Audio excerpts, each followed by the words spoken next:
Hey y'all, it's me again, Joey. Well, ready to let them loose? Yep, that's it. Let's see if they make us run. Oh, Probably so. yeah, that one tried to get after him, but other than that, what can you expect? I mean, can you blame them? Oh yeah, they're getting after us now.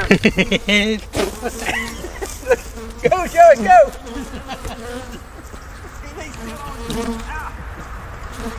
Hey man! Hey man, buddy.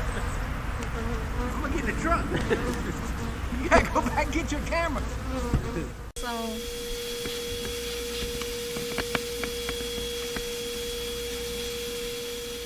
But also, just get as many as you can off the one next to it. Get out. You gotta move forward.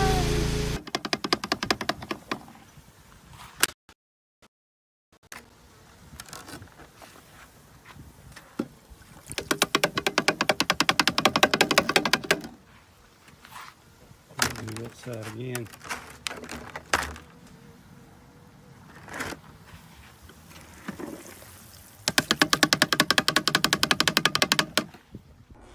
Y'all ready?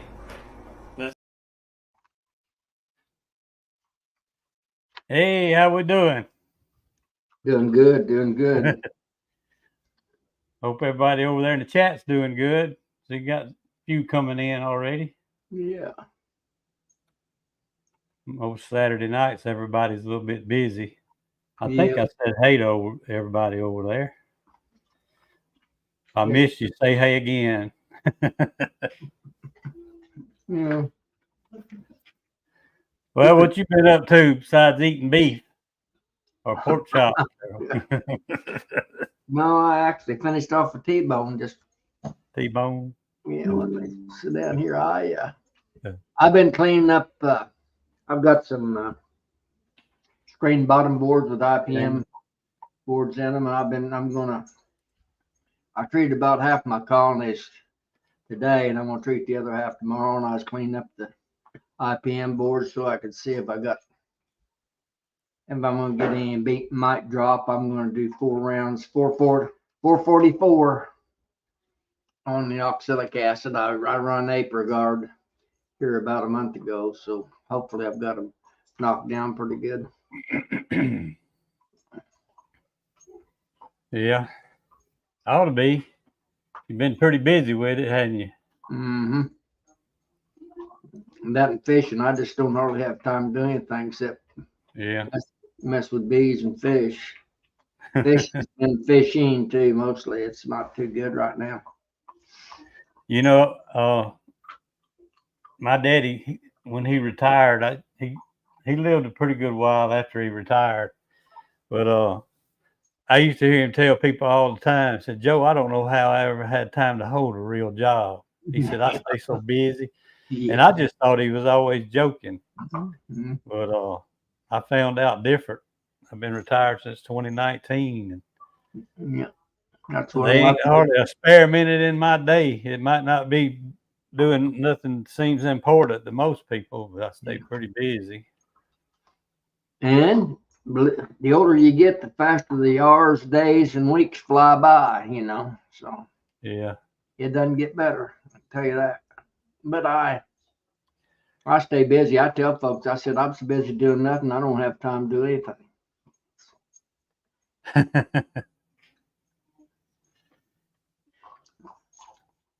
I've got the it's supposed to be pinned anyway. I've got the invitation link pinned. If anybody wants to come in, you're welcome to come on in. Yeah. Yeah, because you're stuck with me and Joey if you don't get in here, and we're going to talk about you. Anybody? Yeah, we'll talk about anybody that don't come in if somebody don't show up. That's what I'm thinking. Honey King, I know he's on there. He'll be let's put it this way, the alleged Honey King. Yeah. Let's see Brian with Flower Street in here. Yeah. Hey, Brian. I think the St. Louis connection they had their state B meeting today. I don't even know if they mean. Yeah. they were eating again when I text them. Okay. That's all they do. I'm telling you, Yeah. them folks eat more than if I ate as much as Tom Sauceman supposedly eats, heck, I'd weigh 500 instead of instead of 300. Yeah.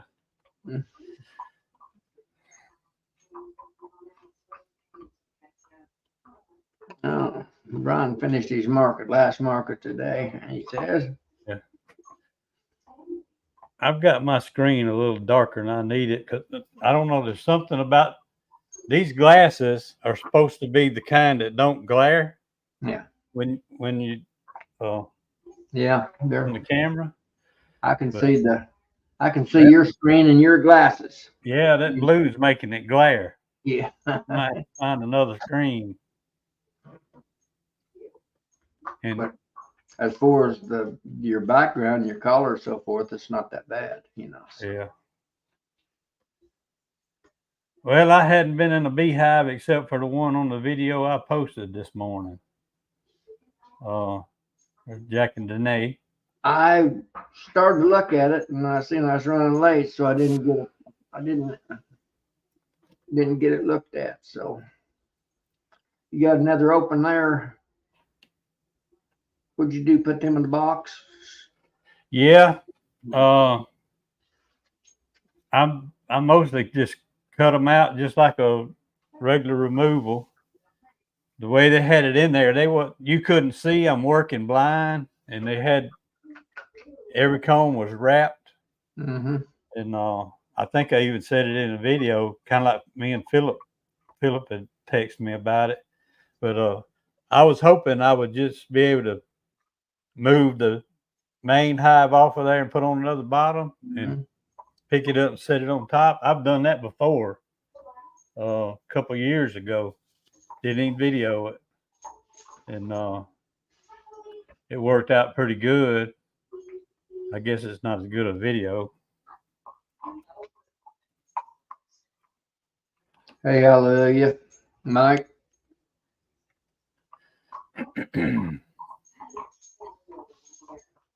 Let's see what we got here.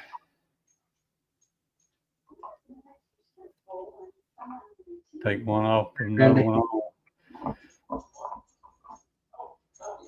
I don't see everybody saying hello still right now. I don't see anybody. I just came in from my bay yards here, 40 minutes ago, probably now. And boy, the deer up here is really moving the same. I think I seen 17 deer between. Really? My bay yards I don't live, is at my farm, but I don't live. My youngest son lives on my main farm premises. I live at the edge of town, and it's about 5 miles from my house out to my. Yeah. My I might have to go grab some different glasses. Yeah, that Even don't bother me. This is actually a different pattern I had last week, and I don't know. There's something about them. They making them reflect bad. Maybe it's that derby. I get the light in there. Yeah, shading your. Maybe it's that derby you got on. No, it's still there. Yeah, it's still there. Okay, I thought maybe it might be shading enough from your light that it was reflected. If you turn your head a little bit to keep your head cocked to the right or left, There we go. it doesn't reflect when you're. I need to do like I need to do like Lee. Get me another screen where I can look that way. Yeah. When you look straight into it, you get glare. If you got a little bit right or left, well, you. Let's see. I'll try something different here. I can find it.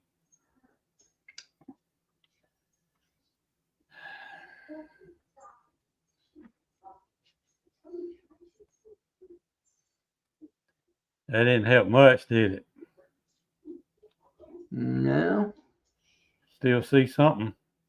I can still see like I said, your blue screen in your glasses, but no big deal. I don't think.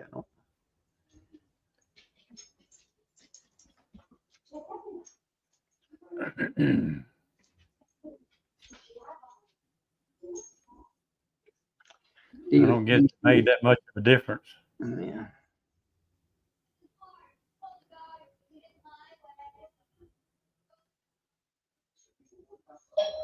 Huh. It's you hear some dinging going on occasion. It's trick or treat night here, and my wife or Oh yeah. is when they come by. So you may hear the bell dinging. That's our doorbell.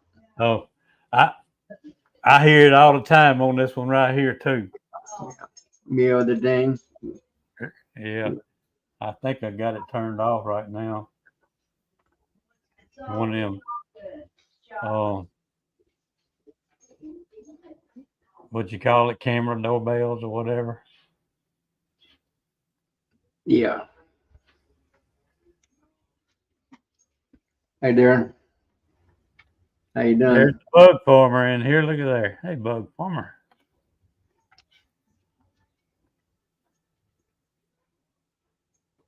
Oh,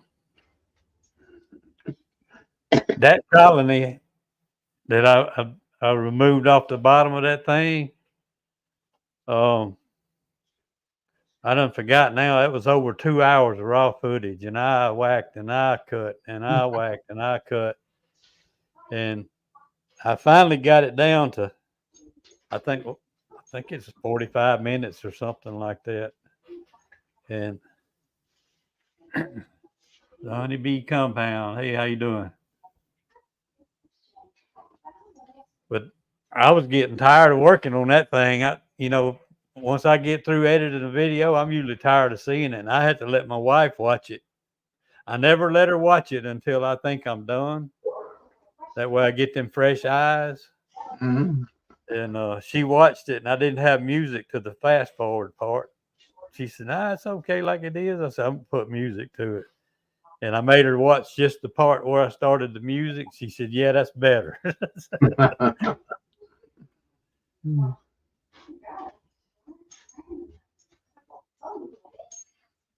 I did a little video this week. I don't know if you have to see it or not on some. I spent 3 days. I've got a tree plantation, the river bottoms. I spent 3 days up there mowing trees down in between my getting rid of my bad trees out of my good trees, trying to.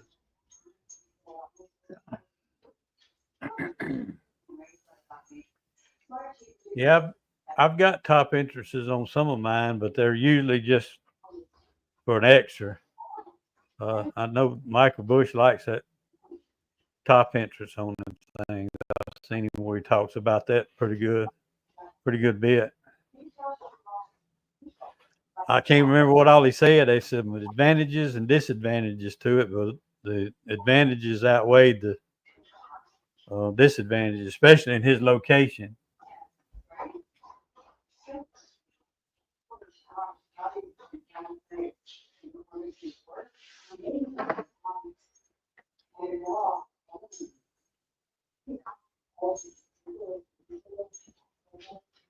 I thought I saw something else on there.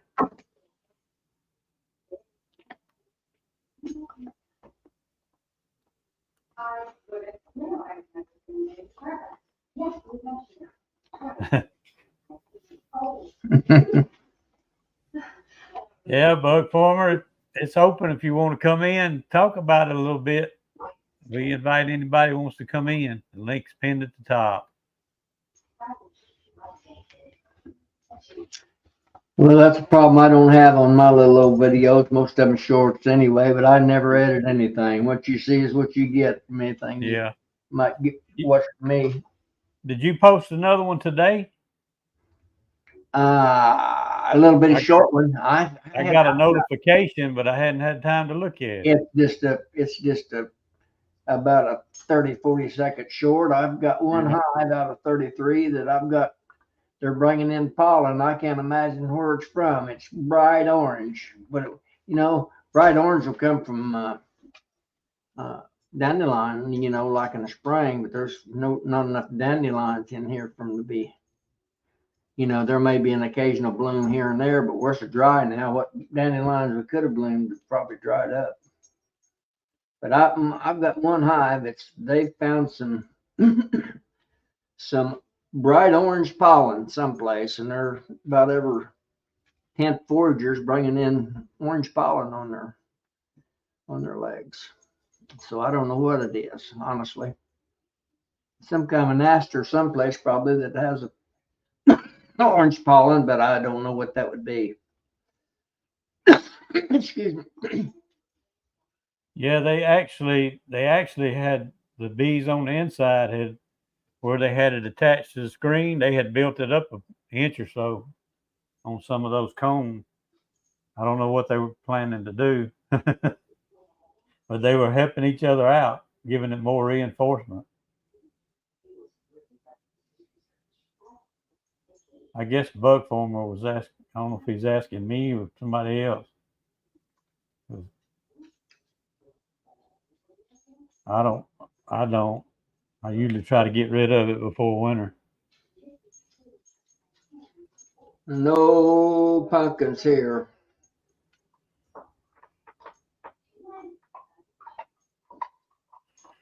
Maybe that's what she thought. Maybe the pollen was from. Maybe some pumpkin blooms, but I wouldn't think there'd even be any blooms left on the pumpkins that's in our country. But I don't have any. Mike says he's got the same. I guess it's the orange pollen. What do you think it is, Mike?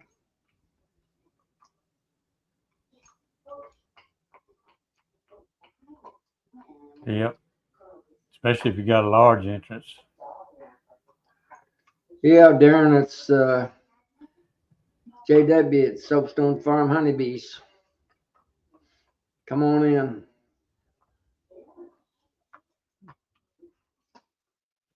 Oh, and I'll bore you to death with my idiocy.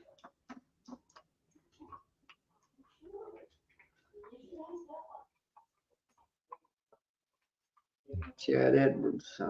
Yeah. Where are you from, Chad? I've not seen you before on the chats. I don't think.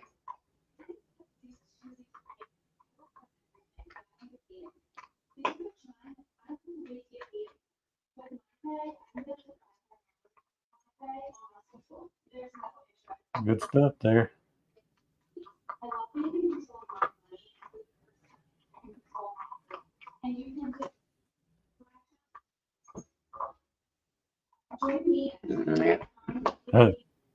He's got some catching up to do, don't he? Yeah. I don't do a lot of it. I don't do any how-tos, so forth. All of mine's about infrastructure and stuff that I've got scattered around, things that I do on the side. I'm too dumb on bees to have anybody try to go by what I do. I'll have you barking at the moon. There he is. Philip? Hey, we'll see if this works. Well, it is right now. Yeah, it was doing pretty good. It wasn't lagging, just listening to you guys. But here, let's see. Good now. See who that is? You see Mama back there, I guess. That's Mama, Yeah. isn't it? Yep. Yeah, and she's shelling pecans. I cooked us a hamburger, and I ate mine. And she ate her French fries, but you can see what she thinks of my cooking. Let's see if you can see right here. She hadn't touched her hamburger yet. Oh, he kicked out.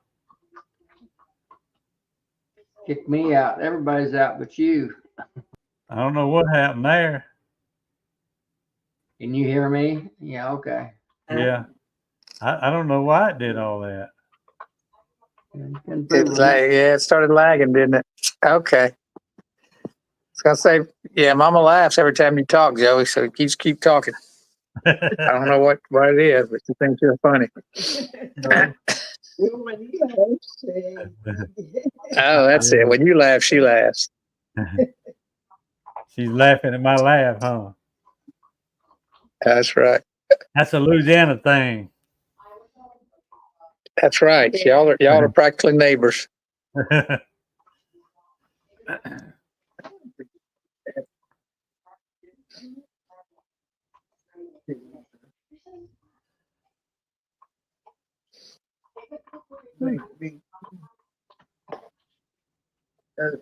Let's see. I'm gonna show you her earrings. Yeah, wait, hold on a second. Let me get my camera flipped around. Hey, Southern Russell. Hey, Russell.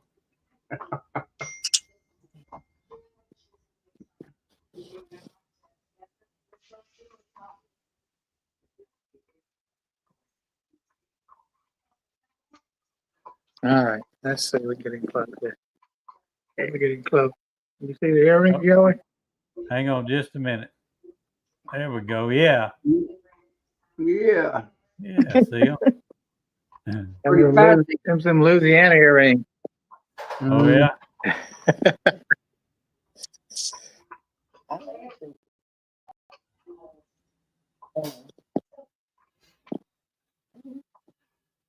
Let's see here. See if I can see the chat. I bet lots of folks are saying hi to her and I'm not even seeing it. Mm. I'm trying to find something that doesn't outrun me here. Yeah, DC said hi, Philip Mama. Yeah. Gunline, that's Tim and Hannah said hi. Just in case nobody knows it. Hang on. Let me find him again. And Melanie said hi. Yep. Hey, Miss Melanie. I'm on the How wrong you thing. folks? Melanie's in Florida. DC's in Florida. Washington State. And Tim and Hannah are in Alabama. They're in LA. Lower Alabama. Mm-hmm. Y'all see JB said hey too. Hey JB. Y'all see this name right here? Tony? Mm-hmm. That is the creator of the Everything BVAC. In case y'all didn't know that. Really? I had no idea. All right, we got a He's celebrity. man. We got a celebrity in the house. Yeah, I wish he'd come in and tell us his story. Yeah. Yeah, no kidding. That'd be cool. I wished I was at my computer. I wished I was at my computer. I'd put in hashtag BVAC.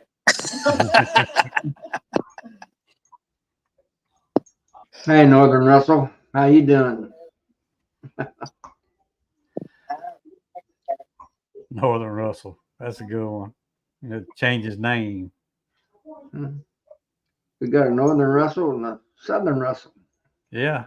So that's what I call them. I've started calling them MS Russell and MN Russell. And just add a little bit more to Tony's techniques here, or things he does. He catches a lot of the Africanized bees.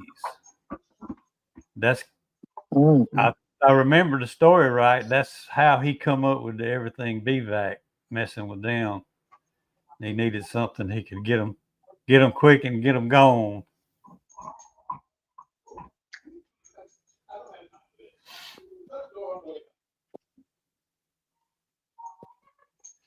I told him today I'm really enjoying it. That I don't even use my other vac anymore at all. Throw it to the side. I use this one every time. I've even loaned it out to a few people. Yeah. And they loaned it to a couple of guys that had never used it before, and they said, "Man, that's the thing to have right there." Yeah, that's pretty nice.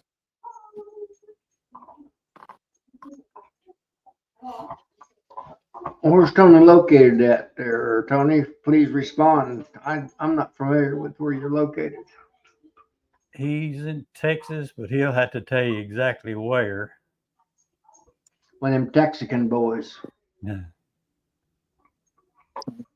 Yeah, It can't be too bad then. there's some good Texicans and there's some bad Texicans. West Texicans are good Texicans. Them East Texicans, I'm not too sure about. Tony, I'm sure you're I'm going to be I'm at Nobby Central again Texas. this year, right? He's South Central. He's South Austin. Hey, Darren.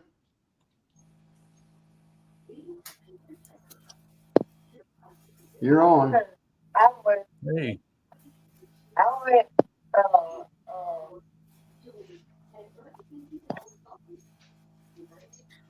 what's up, Darren? Hey, Hey there. just thought I'd jump on for a minute. Say hello. That's cool. Is that me? Is that my background phone? I don't know.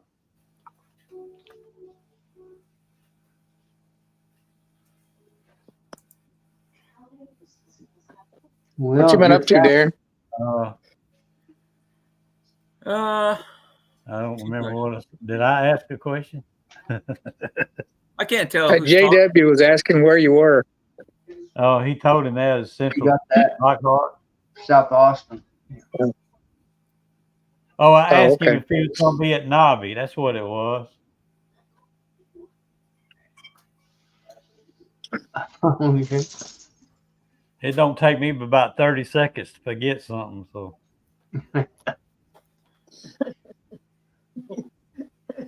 We might be cousins. probably Did so. you hear that, Joey? Yeah. I've already think- put you on the screen and showed you to my brother and said, don't we look like we related to that man? And he's like, man, we sure do. Like all my relatives over in Wynn Parish. Yeah, Tony, I was asking you if you was coming to Nobby. I'm sure you are. Booth and Oh, Hotel there he Reserve. is right there. Already have a booth. He's telling me he's taking orders. Reserve me one. I'll be there. He sold out last year, I think. Does he have a website where you can pre-order? I don't know. I've got a Colorado, but I've been my mentee little gal. She bought one of them. I've been using hers every time I'm trying to stay away from having to need one. Period. Hey, Nancy. They want to kill me. I really prefer the Africanized bees. They are so much tougher than any other race. Good producers. I've always heard that. Great survivors. Only bad thing is they want to kill me. Yeah. Sometimes I wonder if we don't have Africanized bees up here in PA. Like some of my bees, just the way they act. Like I was like losing sleep over the summer because our the property owner where my bees are, like they want to mow the lawn up there, and that just makes me so nervous sometimes. The way my bees get, man. That'd probably be a good class.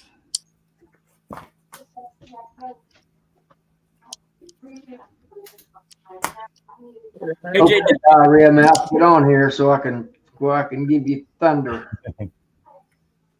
Whoops. I found a channel, JW.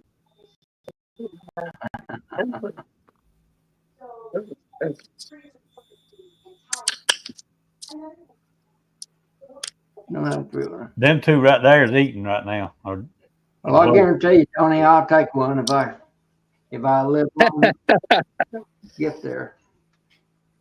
So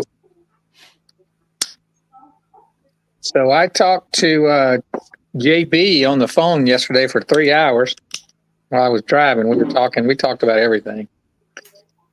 But he also said something I'm going to tell on him. He said he was thinking about coming on a live chat. So I guess we need to issue him the challenge. At Stone River. JB at Stone River. Yeah. I know he's watching. I saw him comment. Yeah, then say hey to him. Be a good Link's be a at good the way to top. get his feet wet.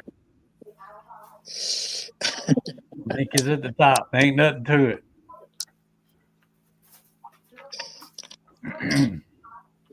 He can talk. I know he can talk because we talked for 3 hours. As long as it's about bees, he can talk.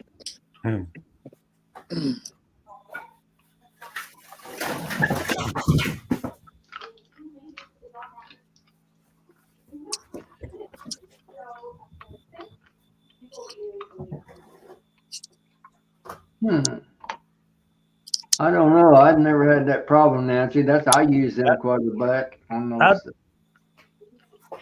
Matter of fact, that's the lid that come with mine. I got some of the same lids she's got. She was talking about it last night. Oh, You talk I about didn't- your ball mason jars. What kind are they? Are they balls or are they? You know. I don't know. All the lids are pretty much the same on them. But I've never had an issue with any of mine leaking. I must have missed that talk. I don't know what she's talking about. Well, she's got well, hang on a minute. It's right here.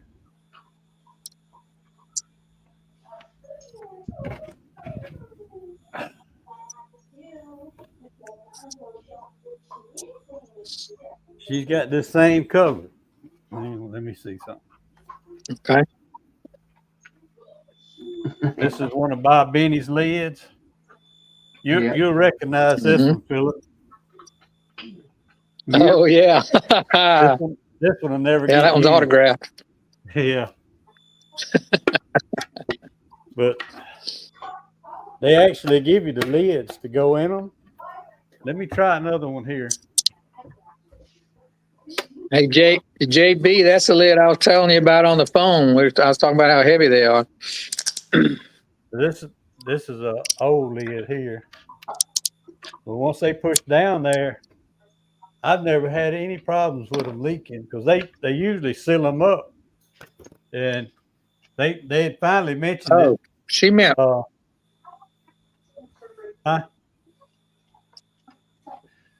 But somebody had mentioned it last night. The way to take it out after they seal it up is screw a jar in there and pull it up by the jar instead of trying to get the lid off and beat it out.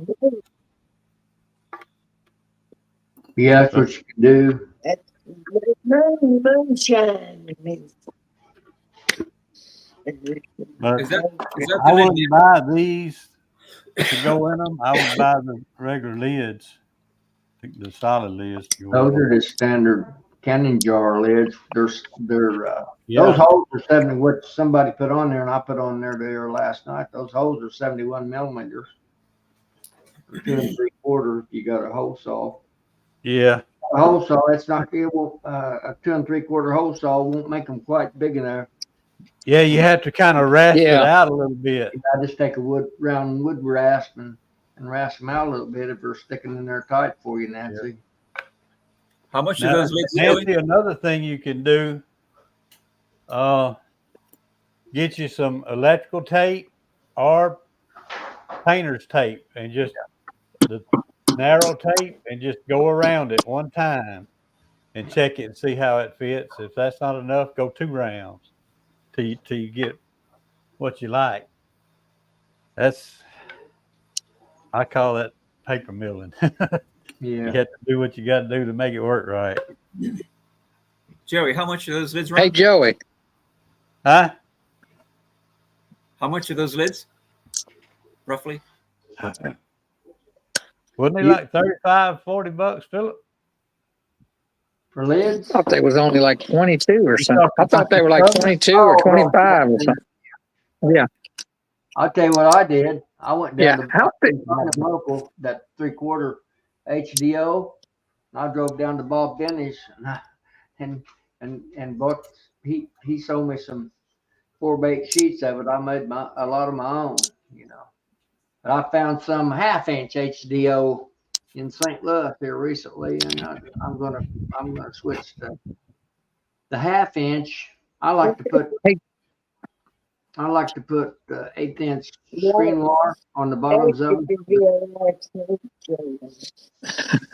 He's not talking about moonshine right now.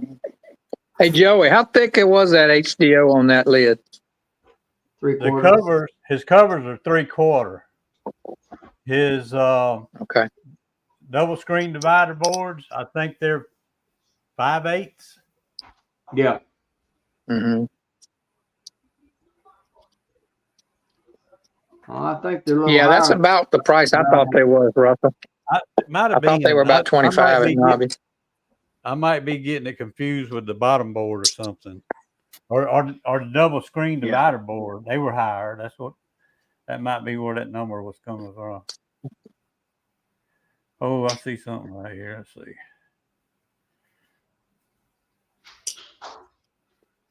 Okay.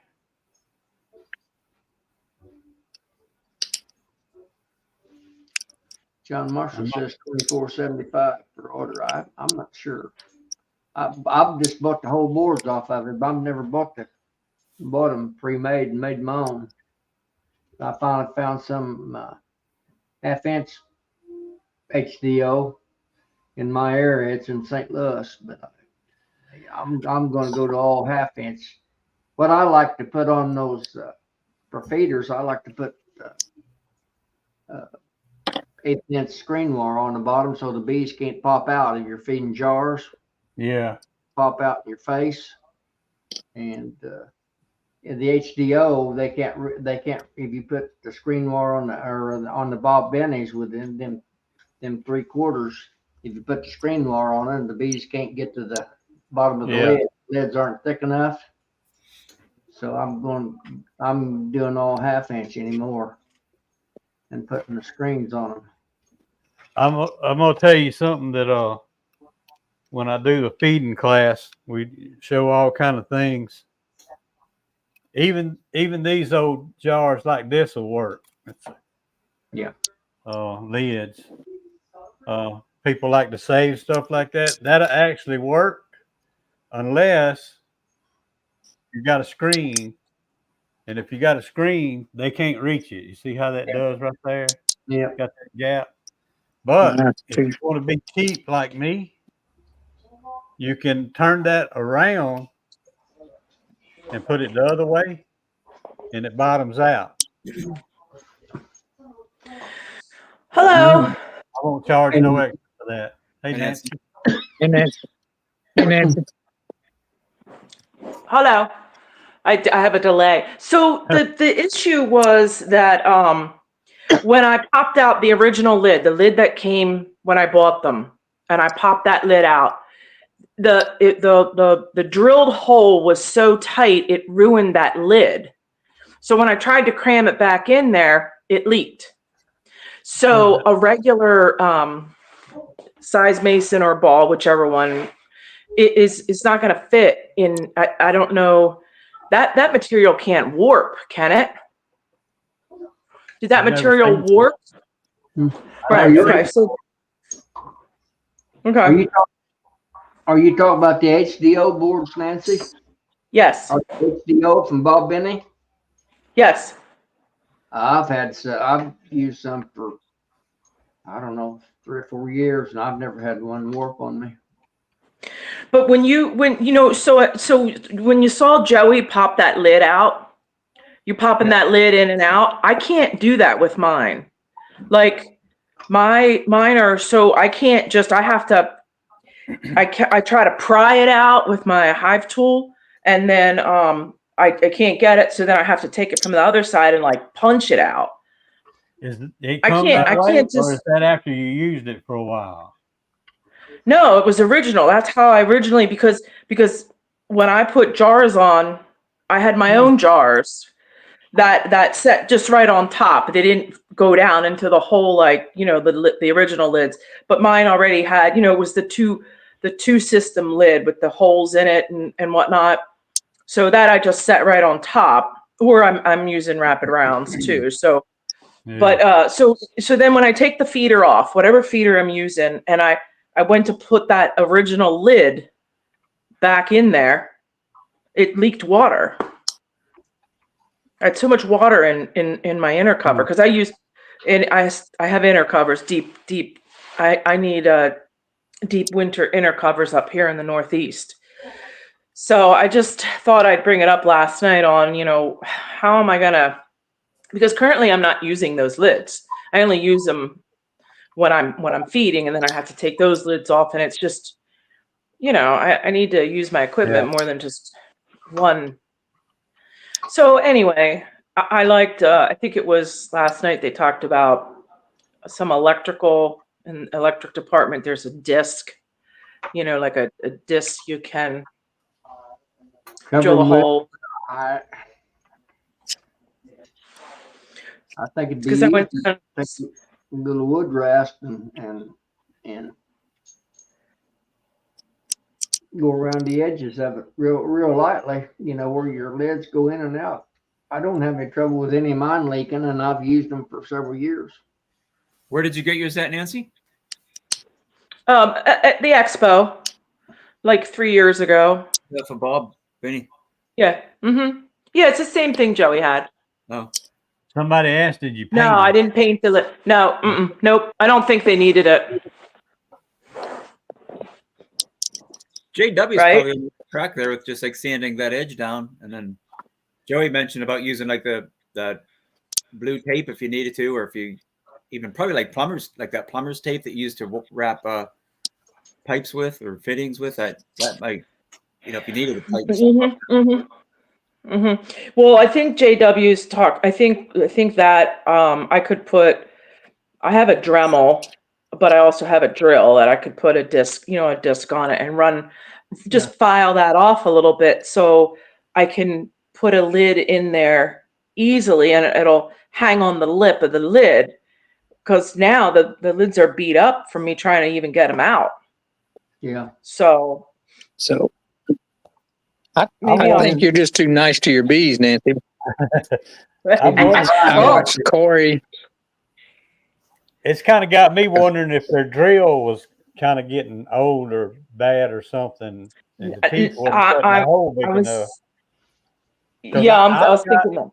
Some that I built, I've got the, like JW said, I've used 2 3/4, Mhm. and it's tight. I mean, it's tight, especially after it's been in there. Jar's been in there for a few days. They start gluing it and everything. You have to actually take that empty jar and wiggle it around a little bit and pull it out, and then they really mad, So Yeah, I couldn't. I wouldn't be able to get that jar lid off if it was on the hive. There's no way. you had to Because beat I them got to out, take. throw them Yeah. away, buy new ones.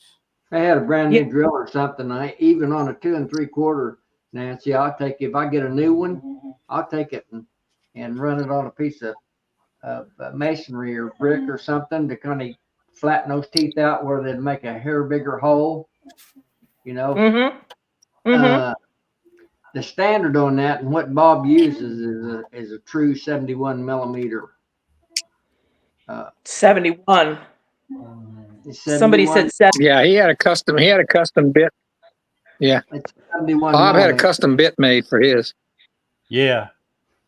You can find a 71 millimeter on Amazon, but if you got a bunch of holes to cut, it probably not gonna hold up.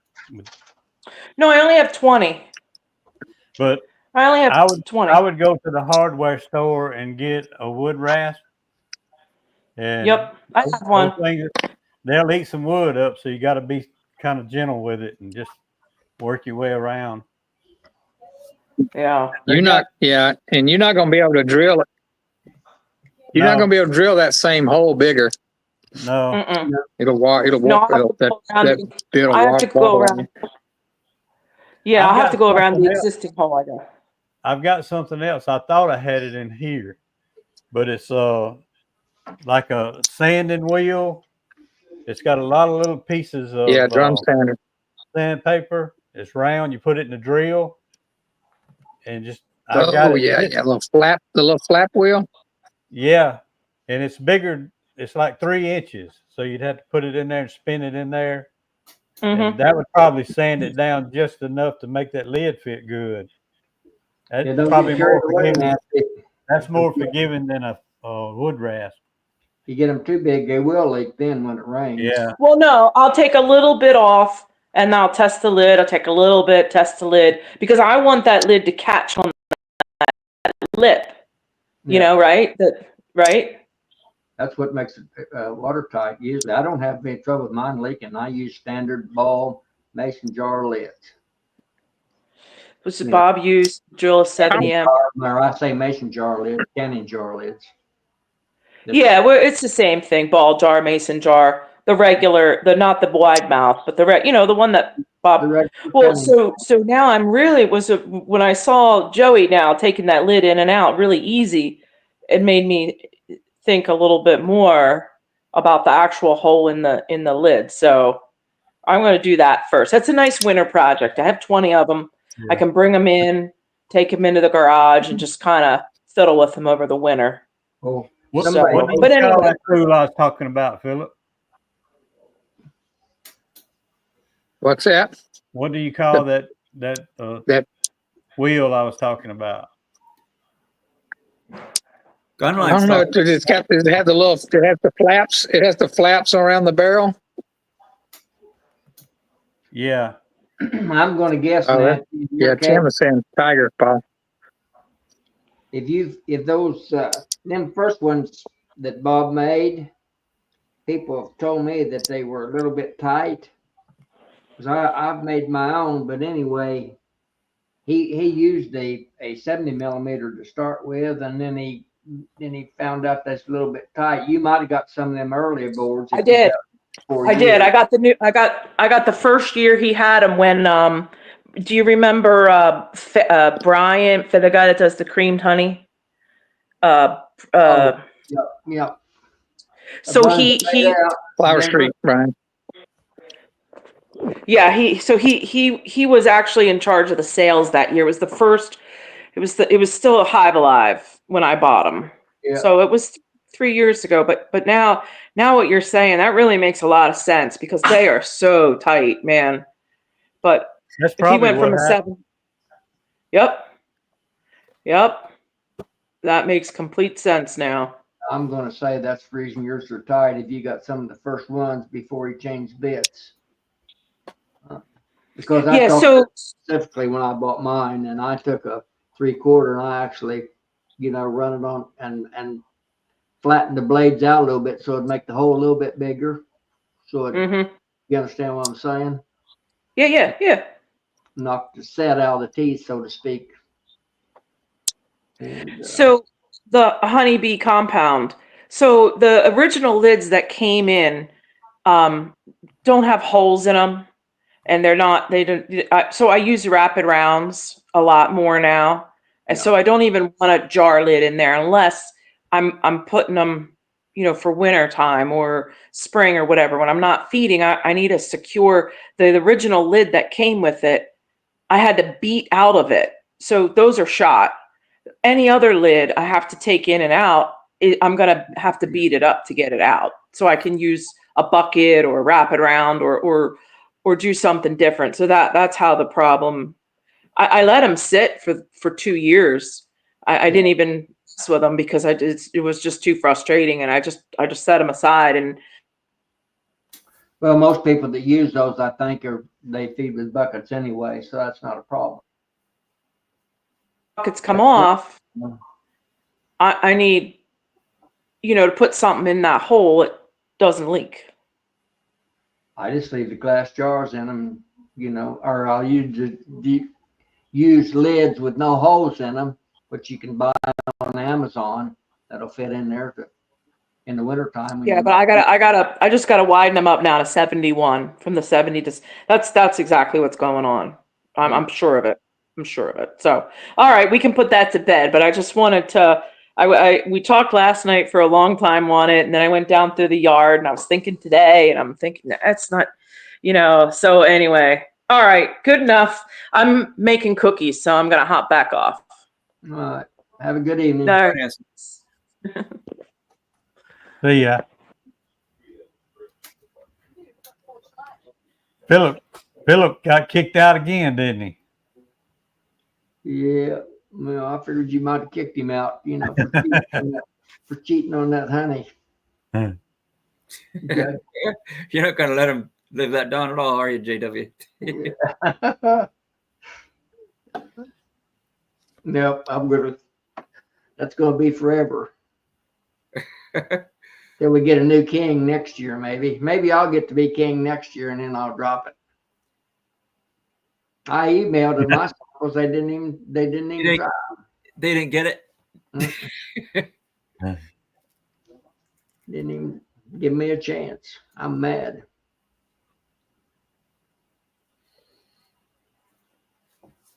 Yeah, that's what I do right there.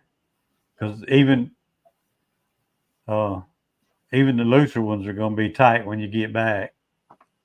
I had a neighbor lady that passed away, Joy, for jars, for like quart jars, and I've still got about 30 that I got off her. That's the old blue glass. They're probably worth more than my bee hooks to the right people, but they're antiques. I just love them because they're good, heavy jars. I found a blue jar last year walking by my grandparents' old place. Yep. And picked it up and brought it home. I gotta let my little dog in. He's been going in and out. Hang on. I'll be right back. There's Donk. See Donk back there in the background. Yeah, Philip, I was going to ask you about your. I wanted to show you my my little 2-ounce jars of. It's a whipped honey. This isn't creamed honey. I'm doing a whipped honey, trying something a little bit different. And I was going to ask you about those little crates that you make, because I'm interested in making some crates or buying some crates off somebody. Hint. But just wondering how the crates, like if that sells for you. I was going to do like 3 different flavors. This is a cinnamon vanilla whipped honey. Cinnamon vanilla. That ought to be good. Well, I'm thinking it tastes good. It's different. But I'm thinking of like on ice cream or something like that. But good stocking stuffers. Tiny little things. I'd be able to sell those.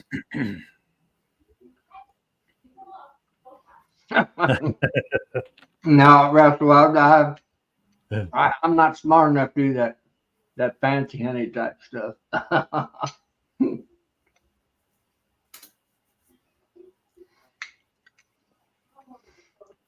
No, you're smart enough to stay away from it. That's what it is. That's what you mean. Yeah. You're smart enough not to do it. No, you're right. I guess. No.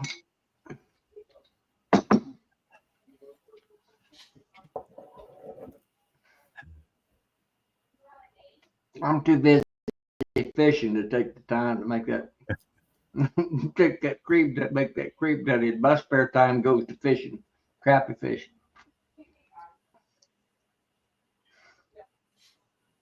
Honeybee Compound says it looks like trout bait. Maybe I can sell this to trout fishermen. You know, believe that or not, I do use those what they call nibbles. Trout fishermen use some.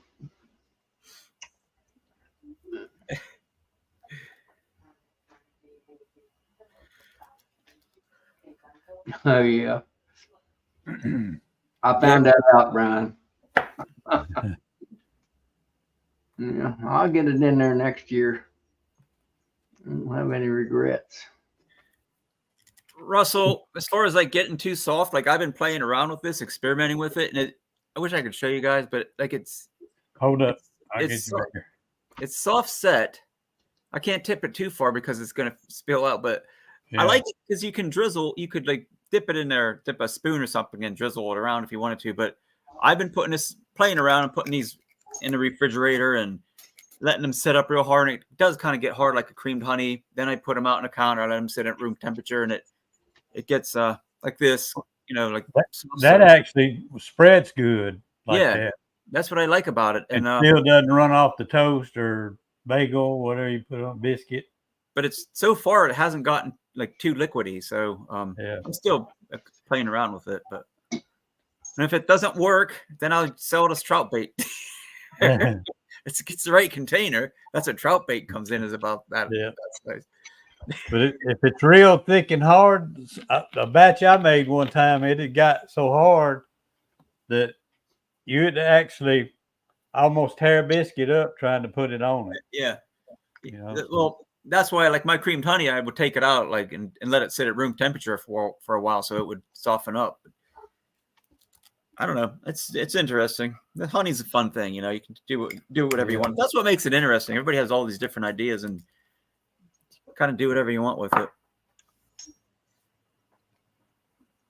Yeah, I didn't want to say crappy bites, John. I didn't want to confuse people, but that's what how many they you are. need, Darren? He says he's needing 100, so he'll have to make whatever you need Well, too. make me 100. Mhm.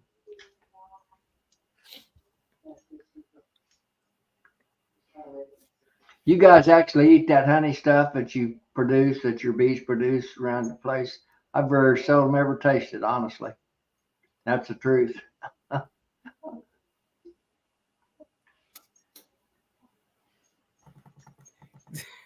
That'd be another good one. Come on there and tell us how he does that.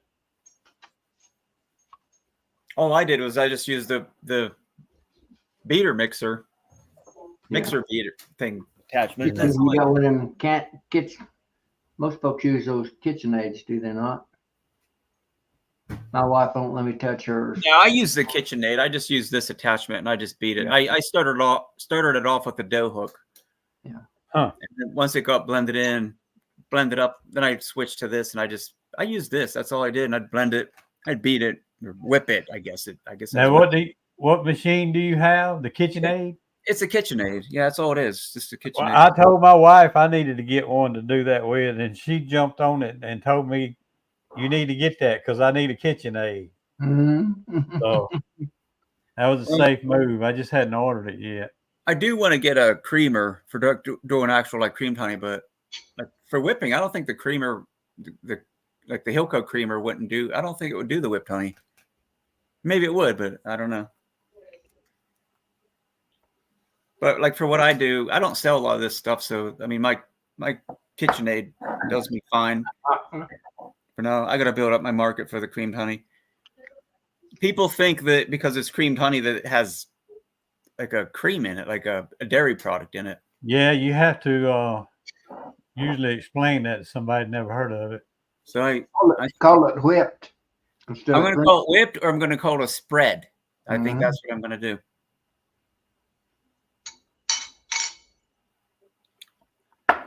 Anyway, Philip, I don't know how soon he could have those here. In a week? Could you have those here in a week, Philip?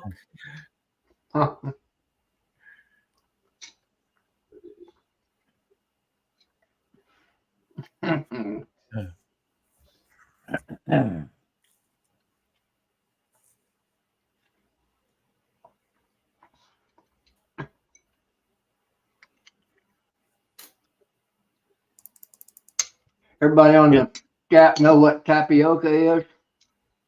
Tapioca Yep. pudding. Most of the young folks probably don't even know what tapioca is. I know what it is. My favorite pudding. You don't know what it is, Darren? I do. No, wait. They make fun of me at work for being old because I like tapioca. Yeah. That's what I'm saying. That's what I'm eating right now. It's easy on the digestive system, they say.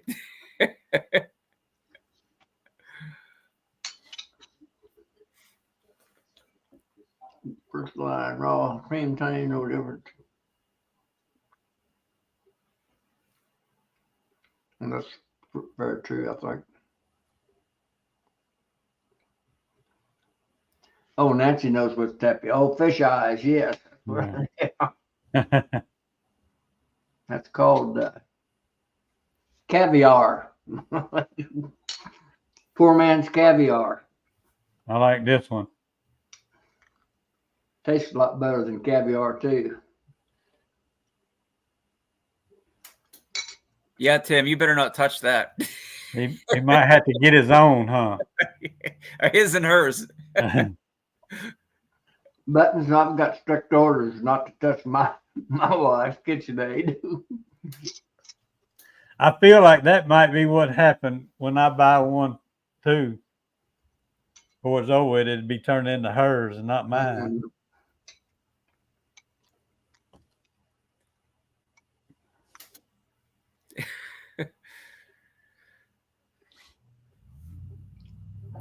Well, guys, I'm gonna jump off and get something to eat, and I'll be in the chat, and then maybe I'll jump back All right. on in a little bit.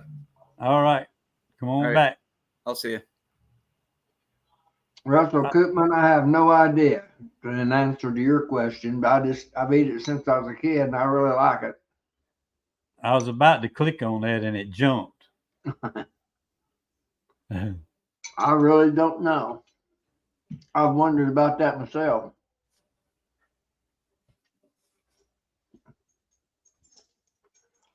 Yeah, that's true. Yeah.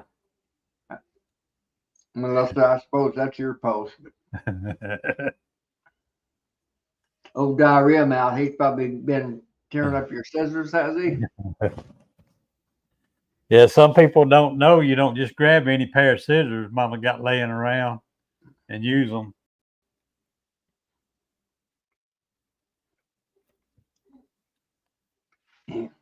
Yeah. I hear you, Danae. I've got a few life lessons from my wife concerning that kind of stuff.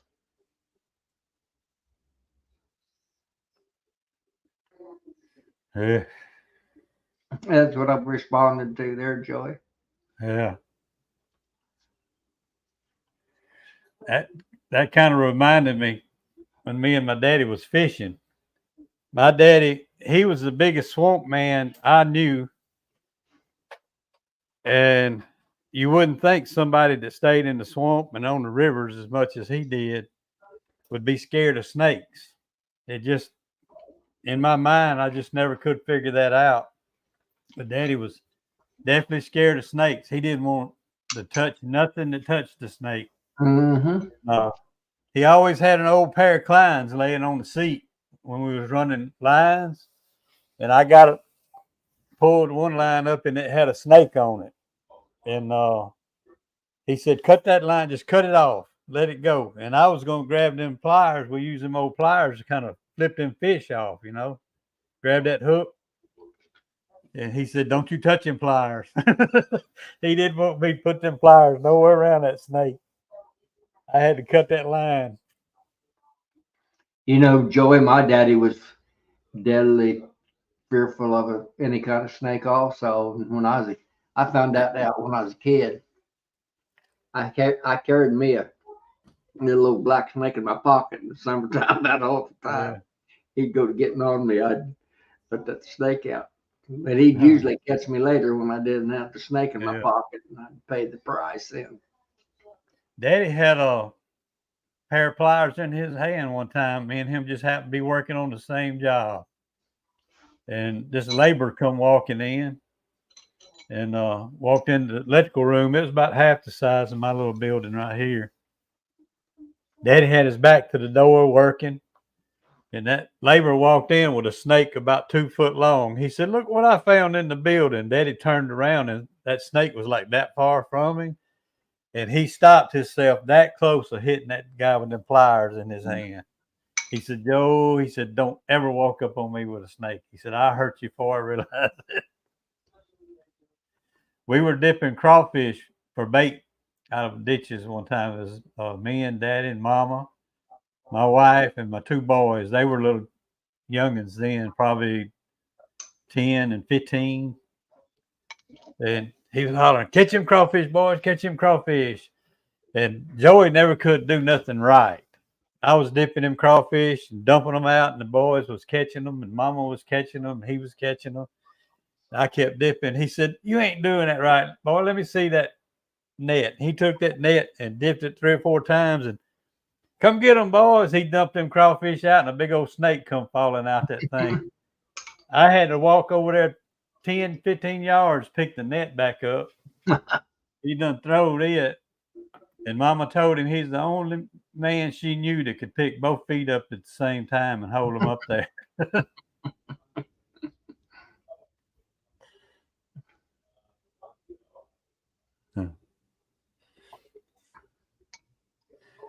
Hey.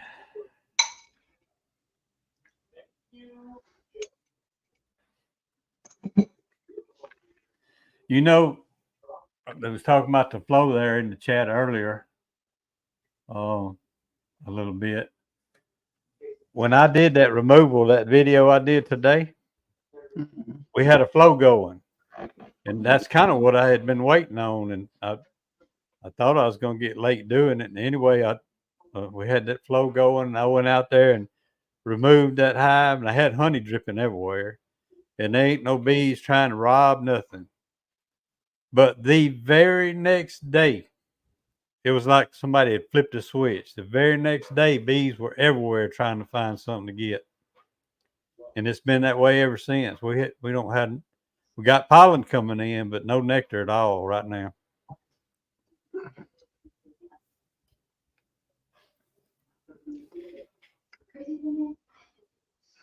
I don't know about wait.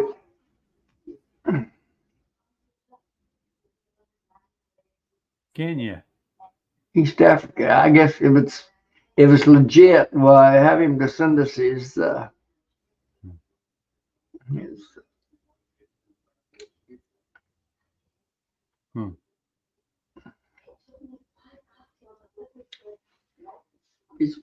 he's got a channel or an email. If not, you might need the wrench. I don't know. Let's see, where's they at down here?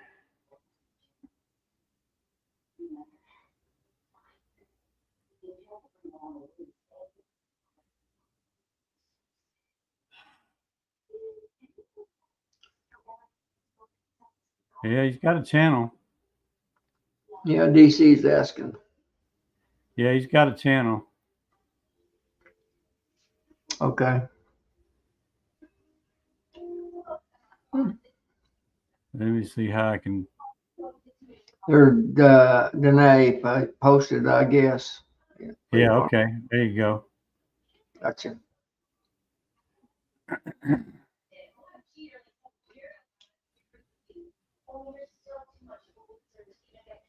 Thank you. I was slow getting over there to it. I think Danae must be a computer whiz. She's like Lee. She can come up with that stuff while I'm thinking about what button to even think about pushing. Yeah.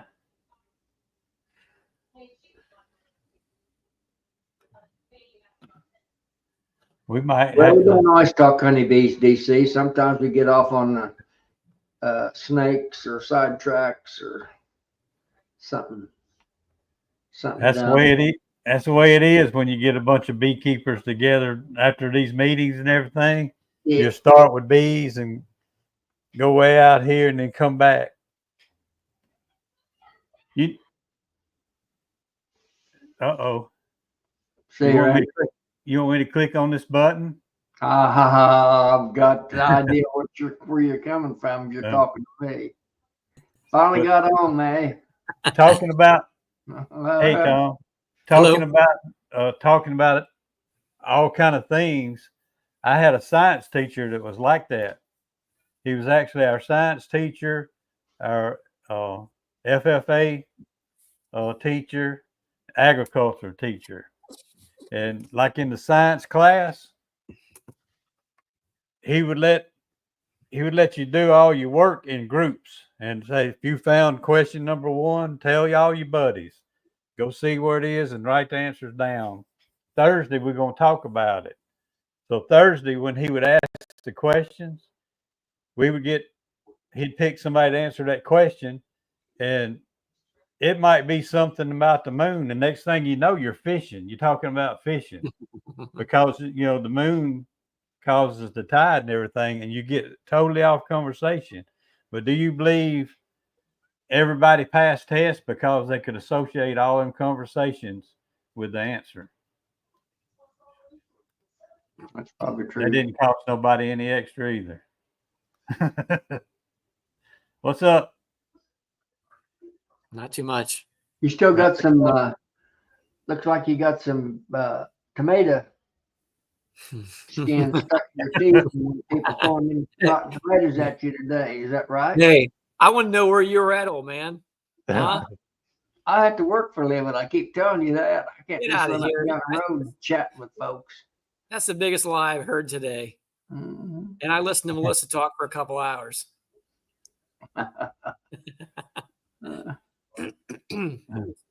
We had a good day today. That's good. Did you have a good crowd?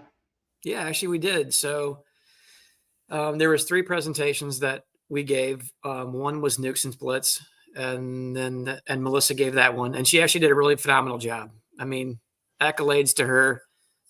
She did very well, very, very well. And then that one was the biggest crowd draw, actually. Really? Yes, it was. As a matter of fact, we originally had the main presentation hall for that one, because they had sent out what's the word I'm looking for, Melissa? They sent out oh doggone, I'm having a mind blank. They sent out a survey. They sent out a survey to people and said, of these topics, which one do you guys want to see? And then they started placing the ones that besides Larry Connor, who was our keynote speaker, they actually had put up the survey and asked which ones you want to see. That way they knew which room to give it. Because there was 4 or 5 different rooms running at the same time. So one of them was really dedicated specifically to new beekeepers. And then it went from, oh, you know what? Let me grab that paper. Hold on.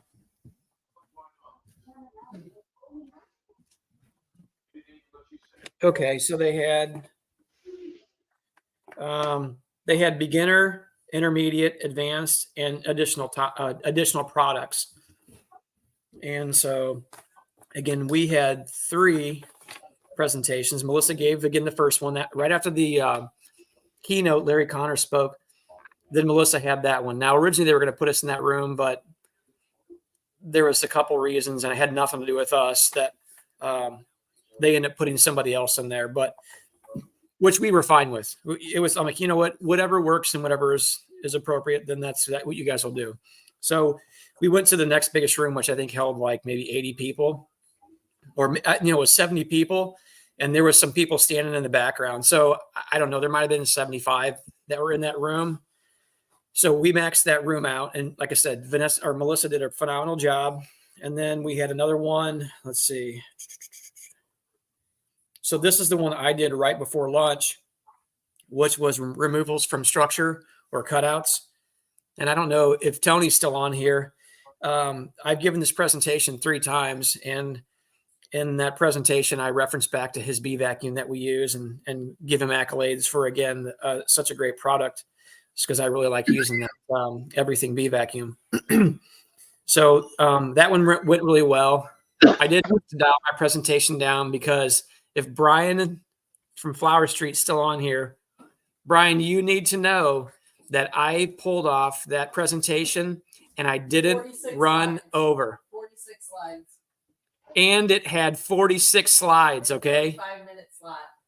I could do 1 slide per minute, but a couple of them I'd kind of fast forward through, because they were just a couple pictures showing a couple of different topics, and I didn't really elaborate too much on them. So Brian, if you're still in here, I did it, and I didn't go over time. So I did well on that one, even though I had 46 slides.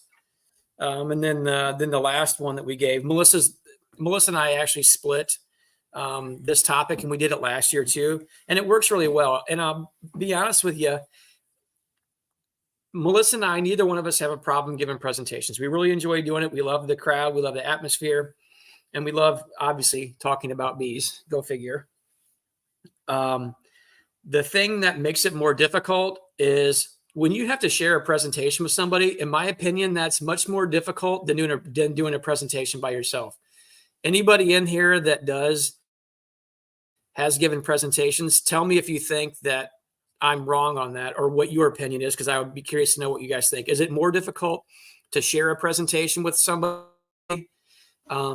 or do you think it's more difficult to give a presentation by yourself? So I'd like to know what people think on that.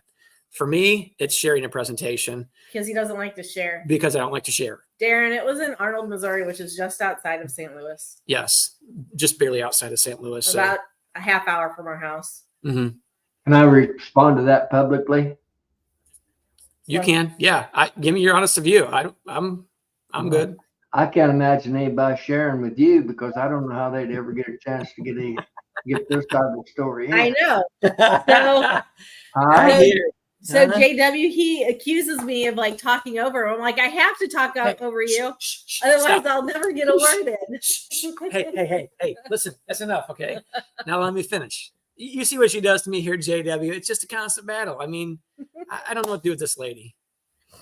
But it was fun. And then the last presentation that Melissa and I gave, and this is one that actually, for me, it's probably nukes and splits would be like a second favorite, but this one here, that was the second to last presentation of the day. Backyard It's from hobbyist to sideliner and beyond. So if you're scaling from just a hobbyist beekeeper and you want to go to that sideliner series, this is a presentation that we had built based upon our experiences and what measures and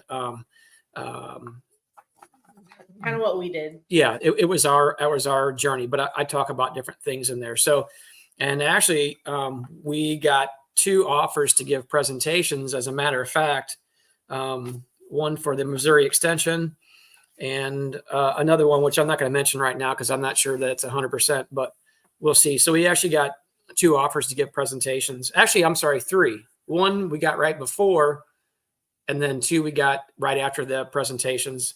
So. I don't know. I guess they like listening to me blab, JW, which is kind of funny, really. That's what I was thinking. Get right. I know. And we're thinking the same thing, honestly. I'm just being facetious. you know. No. Hey, we're on the same page, buddy. I shouldn't say that in public. People think we hate one another. I'm the No. biggest friend in the world, but I think I'm that just they aggravating understand. folks. I think that they understand our dynamic. You know, they got it. So I don't know. I didn't see if Brian was still on here. If he commented back, I was looking for some props for him because we joked around before about me He was running out over. on here earlier. He may have dropped off because we don't have anything very intelligent to talk about. So when we were driving home, we were listening to the chat, and somebody was mentioning something about Africanized bees. What was that about? I kind That of was came Tony. in. Huh? That was Tony yeah. talking about his Africanized bees. He said he likes them. He uses a lot of them. He likes them. He said the only thing bad about them, they wanted to kill him. That was just fun. But then Yeah. didn't somebody else say something about worried that they would come up north further or something like that? Or Do you, Joey? you're muted, Joey.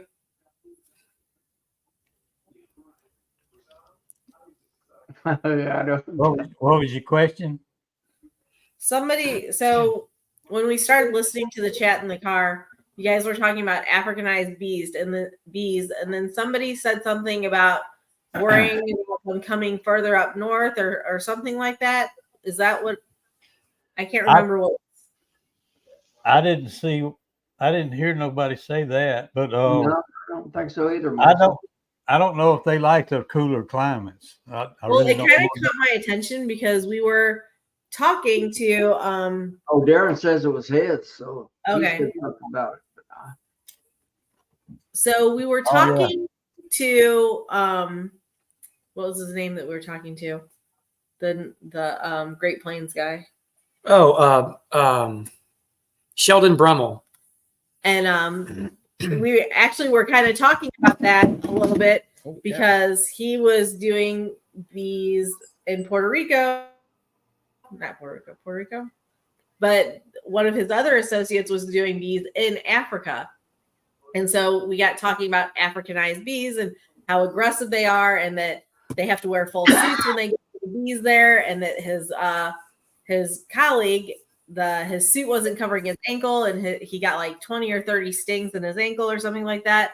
And I guess they were kind of doing a study, or I don't remember if it was a study or just observations or that they'd made, that they think the reason why those Africanized bees are so aggressive like that, because he said also that they're really hard to manage because they'll just swarm just because anything that they don't like, they'll just abscond or swarm, like you're expecting a good honey crop and then everything's fine in the hive, and you go back the next day and they just absconded for no reason whatsoever. And he was talking about how they think that they have that behavior because there's always forage for them.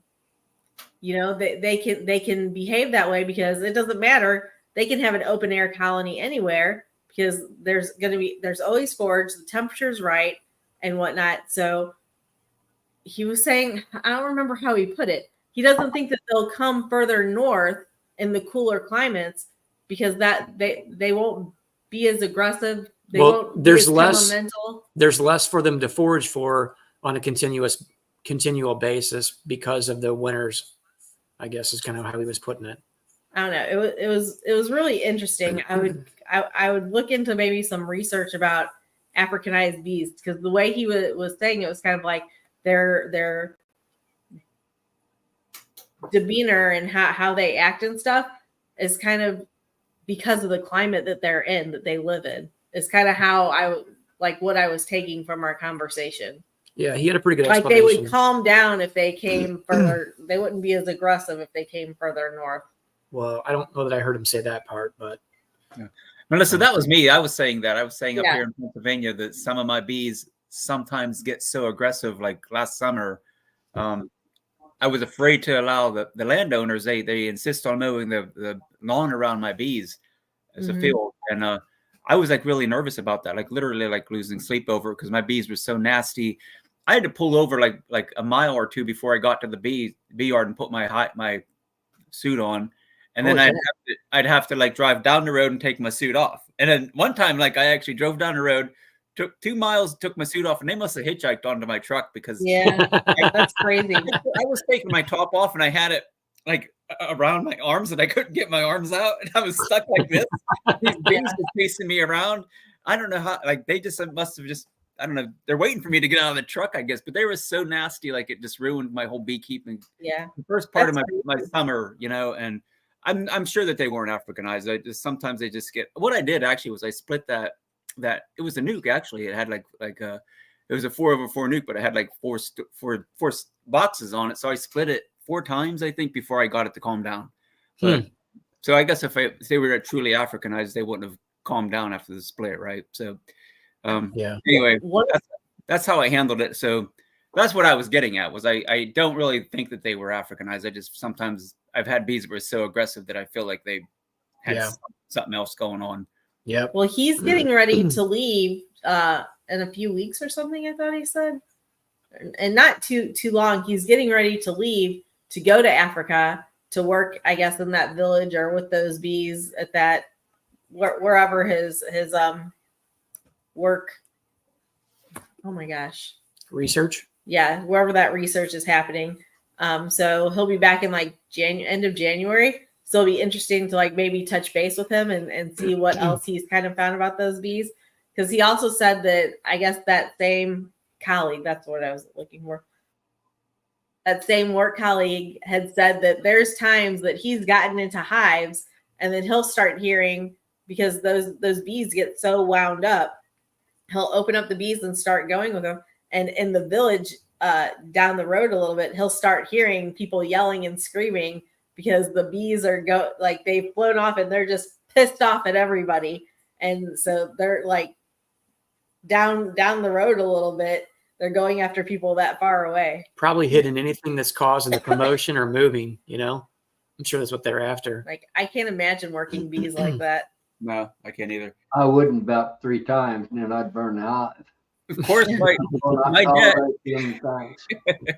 my father used to tell stories about his grandfather's bees up here in Pennsylvania that when they would swarm, they would have to evacuate half the town. Like they were so nasty. You know how all those stories get inflated over the years? Yeah. You know, one little swarm turned into like evacuating the whole town pretty soon. You know, that sounds like a fish story. JW would tell you. That's what it sounds like to me. Capable. But yeah, it was just kind of interesting hearing like somebody actually who's actually worked with real Africanized bees from Africa, you know, to have like well, I guess it wasn't a first-hand interaction, but second-hand interaction, you know. So it was kind of cool. If you'll do this I with hate to me, wear a bee suit, so will not tolerate. I hate to wear gloves or bee suits, so I won't tolerate mean bees. They will Yeah. stay around here long. That's So- Mom, JW, would you be willing to do a bee beard with me? a bee beard. Yes, Yeah. you would. Yeah. Okay, so I was talking with Sheldon Brummel, and he said that him and his wife do them. And I said, oh, that's awesome. I really want to do that myself, but I'd like to do it under somewhat of a supervised setting, you know, not just, you know, on a whim, start spraying pheromone on my face and seeing how it works out, you know, nothing like that. And he said that they usually do one once a year. And I'm like, that's great. He said he's coming back to Missouri. And I'm like, well, let's do one then. I'm like, can we do a picture and some bee beards then? He's like, yeah, absolutely. So Melissa said she wouldn't do it with me, but maybe you will when he comes in town. You come over, you buy me dinner, and then we'll do a bee beard.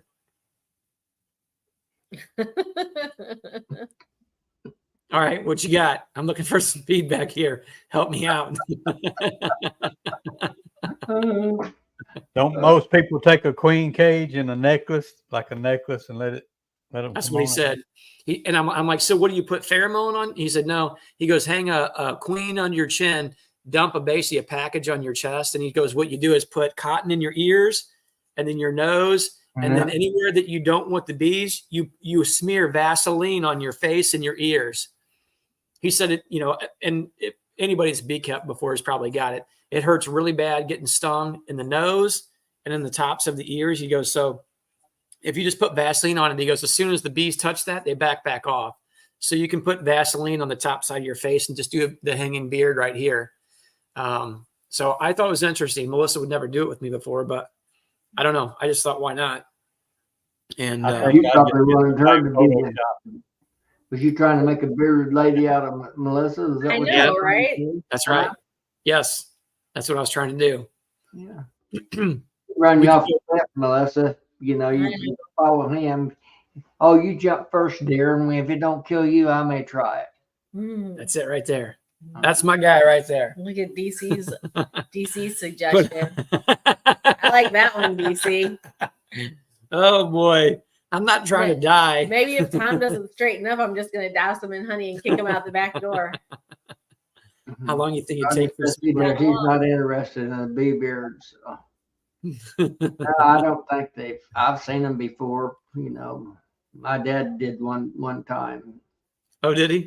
before you had the, you know, the bee cages and all that kind of stuff. Yep. I don't know. I just If they had them, I ain't saying they didn't have them. We just wasn't aware of them. Mm-hmm. Yeah.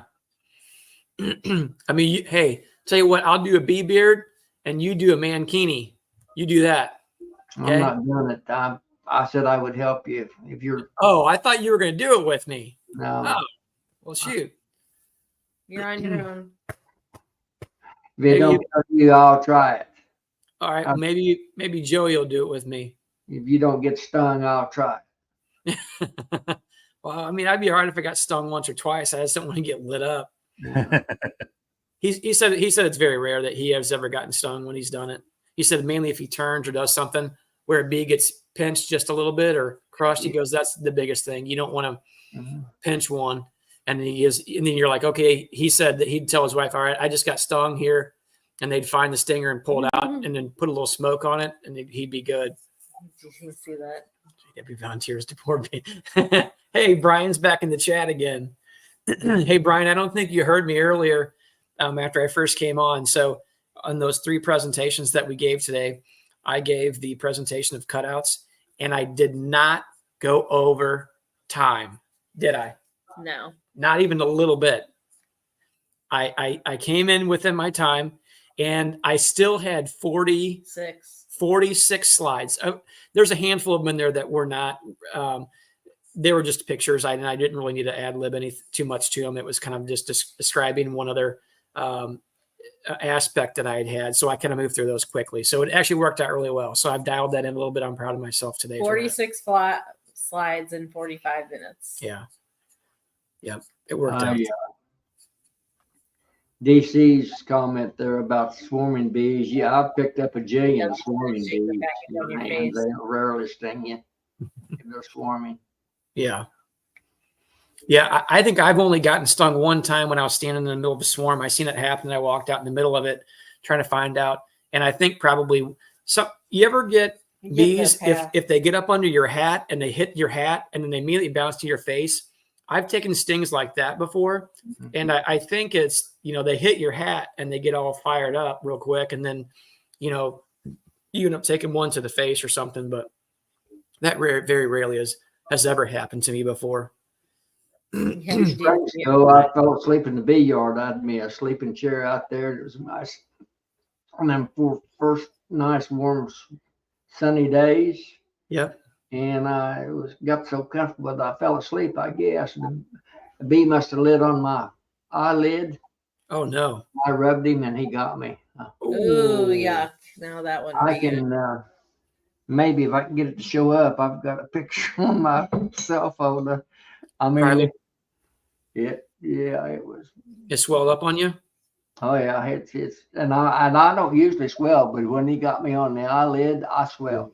Sensitive spot, really, So, I don't know if I'll see if I can find my cell phone. I might be able to even text it. Mr. Ken says it says that your device is not connected, so I can't bring you in. Yeah, I'm seeing that too. Was that the guy from East Africa? Or From Kenya. yeah, Kenya. Okay. Hey, JW, are you looking forward to going to Illinois? That's only like what? Let's see, 2 weeks away. Week after next. Let's see, one This weekend and next weekend, the following week, 2 weeks. right at 2 weeks. Yeah, Not really. you're not. Nothing. You got any good company that's going to join you there? I don't need to have someone join me. I'm always pleasant. Oh, okay. Well, I just was asking if you was going to. I don't have. I've only got 3 friends, and one of them's my dog. Yeah, you bring in Boz. Huh? I usually do, but I don't know if they'll let him in. That's kind of a Rudy Snoot. Rudy Snoot. Rudy All Snoot. you know what? Just like any other clowns out there. Well, maybe I shouldn't say that. All the other folks out there that put those little things on their dog that say they're what's that thing Yeah. for? Help me out here. I'm trying to think. on, My think of it. brain's not working. So Melissa and I, we were doing a meet and greet last night, and the EMBA was hosting a charcuterie. Service animal. Yeah, a service animal. When they're Yeah, not. not service. When they're not When they're not service animals. You know what I mean? Yeah. Anyway. So last night, from 6 to 10 at the local bee shop, Jane's place, we had Wait. a meet and greet. Pause. I already had all day at the elementary school. Oh yeah. So Friday all day, Melissa gave a presentation to a bunch of little kids at an elementary school. She does it every year. And then after that, we had to go help to kind of set up a little bit and do a meet and greet with all the people that came in town for the MSBA, which is the Missouri State Beekeepers Association fall conference. It wasn't big. There was like 250 people there. And it all turned, the conference turned out very well. There was only probably 40-ish people that were at the meet and greet last night. And that was fun. Our club, the Eastern Missouri Beekeepers Association, sponsored a mead tasting, which a couple of the guys in our club are really good mead makers. We brought a bunch of different cheeses and breads and charcuterie deal, and it turned out really well. Everybody really enjoyed it. So we didn't finish up with that until 10. Well, I will have you know, Mr. JW, I didn't eat anything all day long. So I hadn't eaten since the night before. All day long, worked really hard. So I had a couple crackers while we were there. We finally went out. We got invited to go out to dinner with a couple. We went out to dinner at 10 o'clock, which is already past my bedtime, by the way. We didn't leave dinner. Didn't leave dinner until midnight.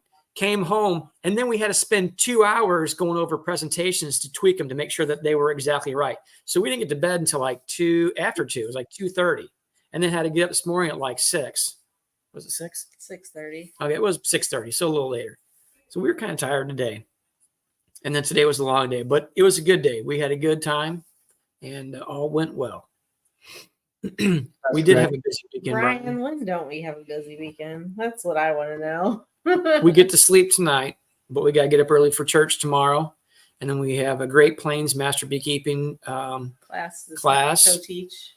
And then after that, I have 8,800 pounds of sugar showing up that I have to unload. So that's going to be my weekend. I feel like I worked harder this weekend than I did this week. I'm I ready bought for another 200 pounds at Walmart today, and it went up a nickel a pound. So Really? what are you paying right now? 80 cents is what I gave it. Holy Walmart cow. Jeez, today. I told you. man, that is robbery. You know that? Well, you can get for 75 cents a pound at the rural food store locally, and that's a cut rate Kroger. That's what ruler is. I don't know if you've got them around you or not. So Yeah.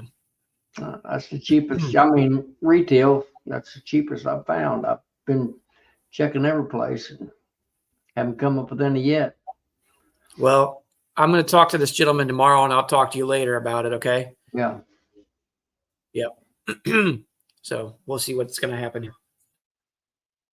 But all in all, we Got to get on. He probably don't know that he needs to get on StreamYard first. He needs to have a StreamYard account to get his mic and camera on, Joey, where he can come on with you. that could be. I bet he doesn't. That's probably. He probably doesn't have a StreamYard account. You're DC, muted, Joy. DC, it is a lot of work, but we made several It- new connections today. So that was really, really good and Yeah, we did. worth it. So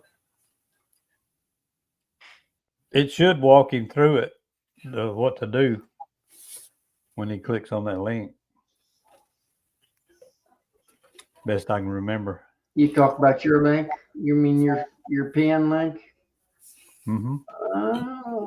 I don't know. Maybe it will.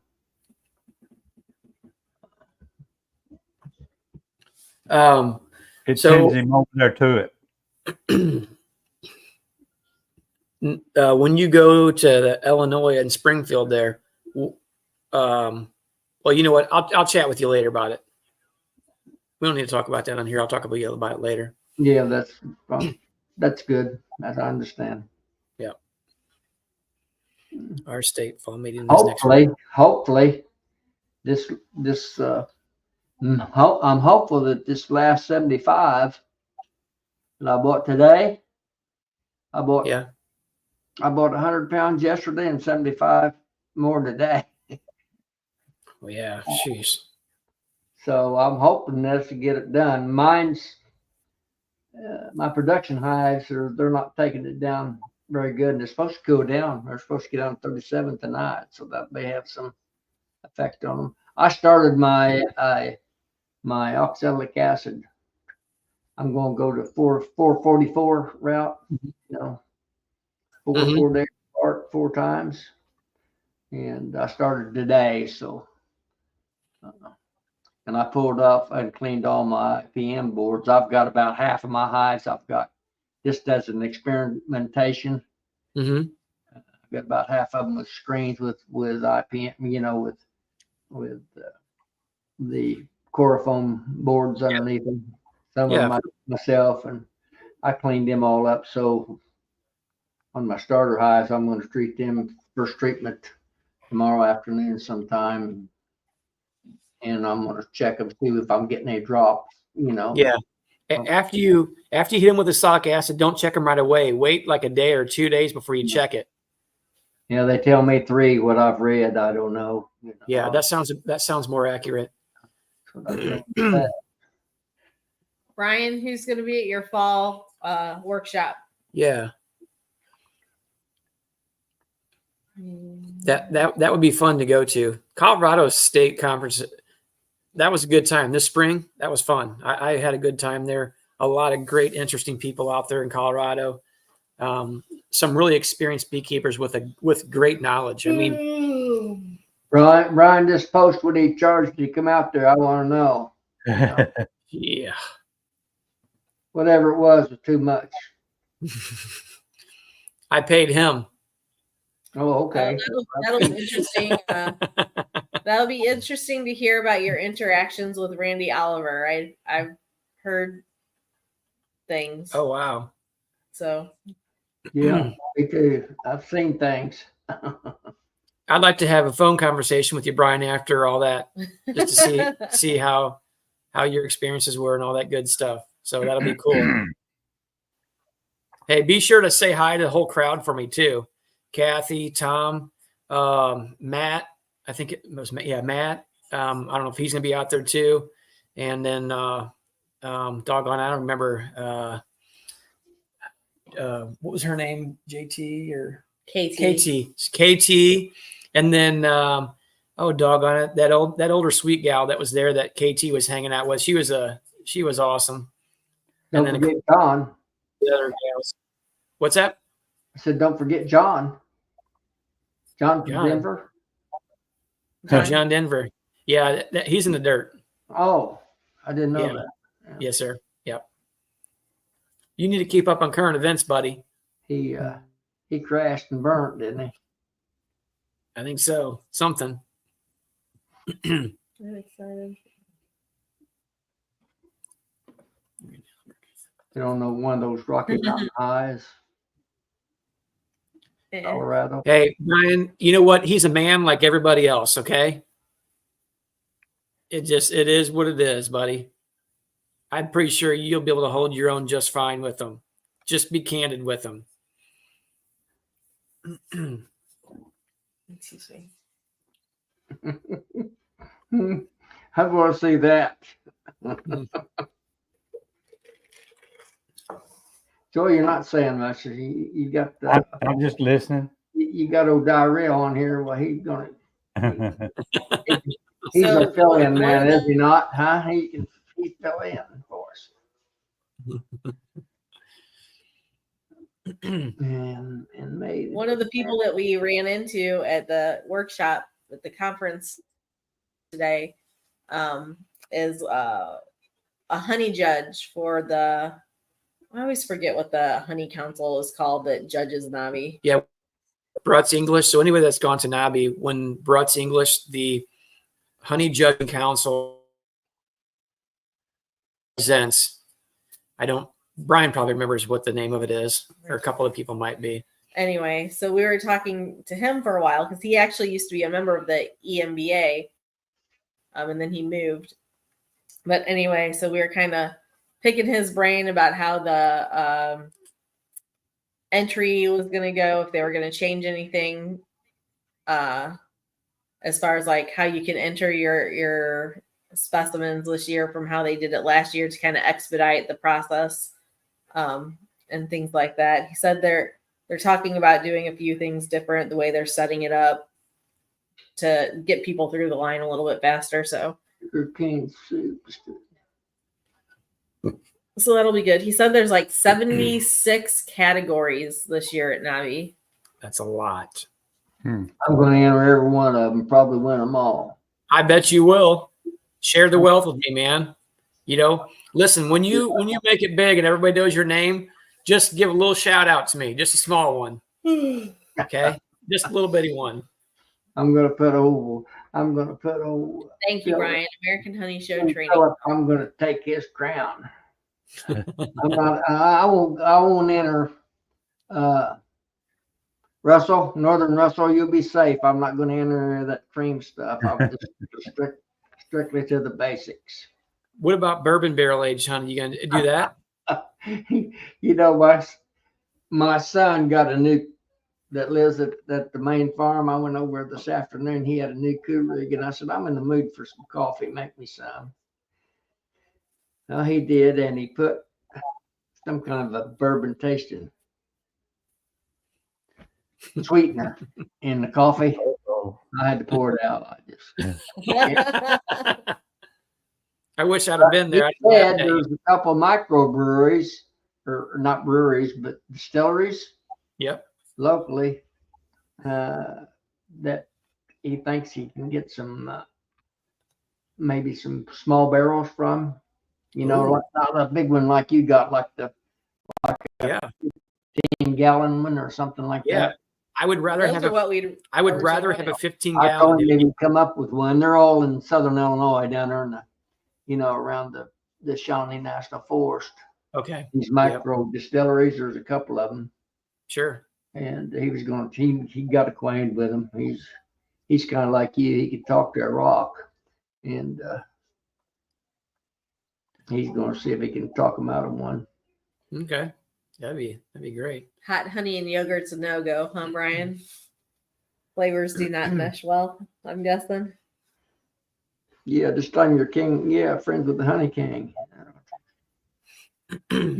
So, at the Illinois conference the day before, there's a whole training thing that goes on that day before, right? I know where you're going with this. You mean that honey session? Yeah. That honey.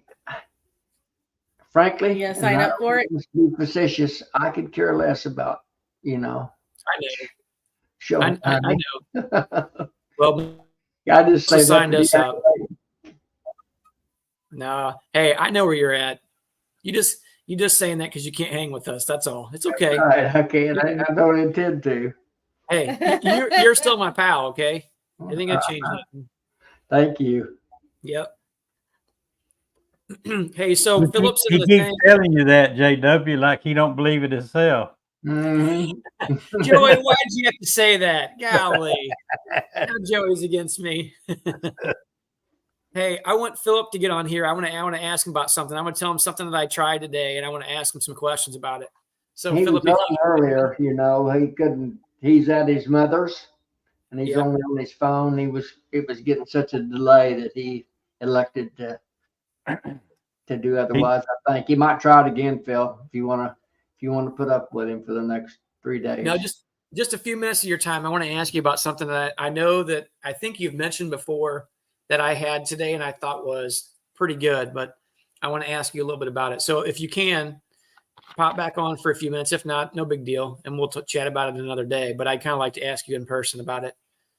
He needs to get him one of them portable Wi-Fi's that the internet's take around with him everywhere he goes.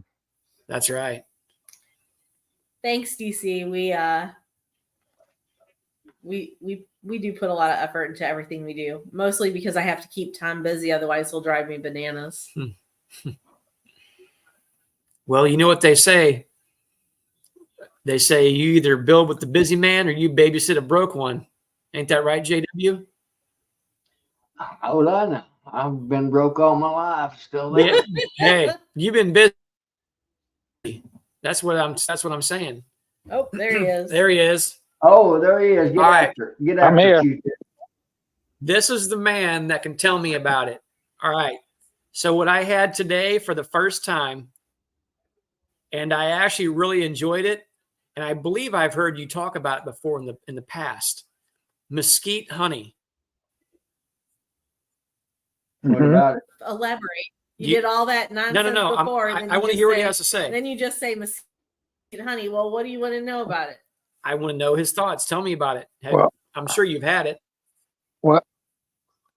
Well, all I know is the honey that I got this year from Richland didn't really build up until the mesquite bloomed. Everything else had already finished. So I feel like my Richland honey probably has a lot of mesquite in it. So I guess I'm gonna have to send you a jar and you can verify whether it tastes like what you had. Well, I'm I am not. not a But connoisseur. I haven't had anything that somebody just. What did it taste like? Mine is kind of citrusy. I don't know that I would Tasted use the smoky. word citrusy, but the back end of it tasted a little bit smoky, and I really liked it. It was a very, and this was marketed as mesquite honey. So unless somebody was just marketing it and it was not correct, I don't know. I've never tried it, so I don't have anything to base it off of. Yeah. And I am not a connoisseur by any means. But I had this. So a gal was giving a presentation that we sat in on her class today and talked about baking with honey because she said, well, I'd like to sit down on it. I'm like, okay, well, let's go. And she basically had a bunch of different a couple baked goods, some trail mix stuff that she did, and some granola that she mixed in with. And then she had a handful of different honeys. And she had Tupelo, which I've had. Jamie Wynn with a Sweet Harlan out of Kentucky. I've got probably a couple pounds of it. That you got Tupelo from Jamie? Oh, no, wait. That's No. Sourwood. You got Yeah, it's the Tupelo from Sourwood. I got the Cruises. Cruise. I'm sorry. The Cruise is down in Florida. Yeah, but that stuff Jamie has is pretty good too. And then of course, She had blueberry. She had blueberry, which I don't particularly care for, and I don't think Melissa I don't does like either. blueberry. She had mesquite, which I tried, and I kind of got hooked on it a little bit, and it was pretty good. I had a few different samples of that, and then I've had the orange blossom, which I really like, which I think is getting a little bit harder to come by, but I picked some up in Florida when I was down there a couple weeks ago, another bottle. So that one was good too. But I'm telling you, that mesquite, when I've tried it, and I knew about the region it was from down there in Texas, and I believe maybe even Arizona. Mhm. Does that sound about right? Yeah, in Arizona would Arizona be too? right. Well, probably out in West Texas, it'd probably be more pure Prevalent. mesquite because that's about all they got out there. Yeah. Okay. Now, Well, Yeah, they got horn. yeah, toads, my horn- my Yeah. Sand- my honey last year was more like a real fruity taste to it. Joey probably tried it at Nobby. I don't know, or did I give you the Capel honey? I think I might have given you the Capel honey, but this year it came out to me. It had more of an sort of an acidic or citrusy taste to it, but the bees just didn't put on very much because of all the rain until after like the 1st of June. Then the mesquite trees bloomed like crazy, and then the hive started taking on weight. That's what made me assume that it had mesquite in it because there really wasn't anything else for them at that point. yeah. This seemed like, as Yeah. far as the color on it, was kind of an amber color. Does that sound about accurate from what you know? I would say my Richland honey is more of a yellow color. It's really light.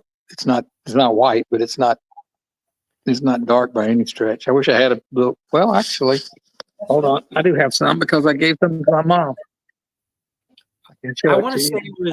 it maybe had a little bit of light amber. Maybe it was yellowish too. If I remember right, I had a small sample, so It was, Actually, the spoon. It was pretty light.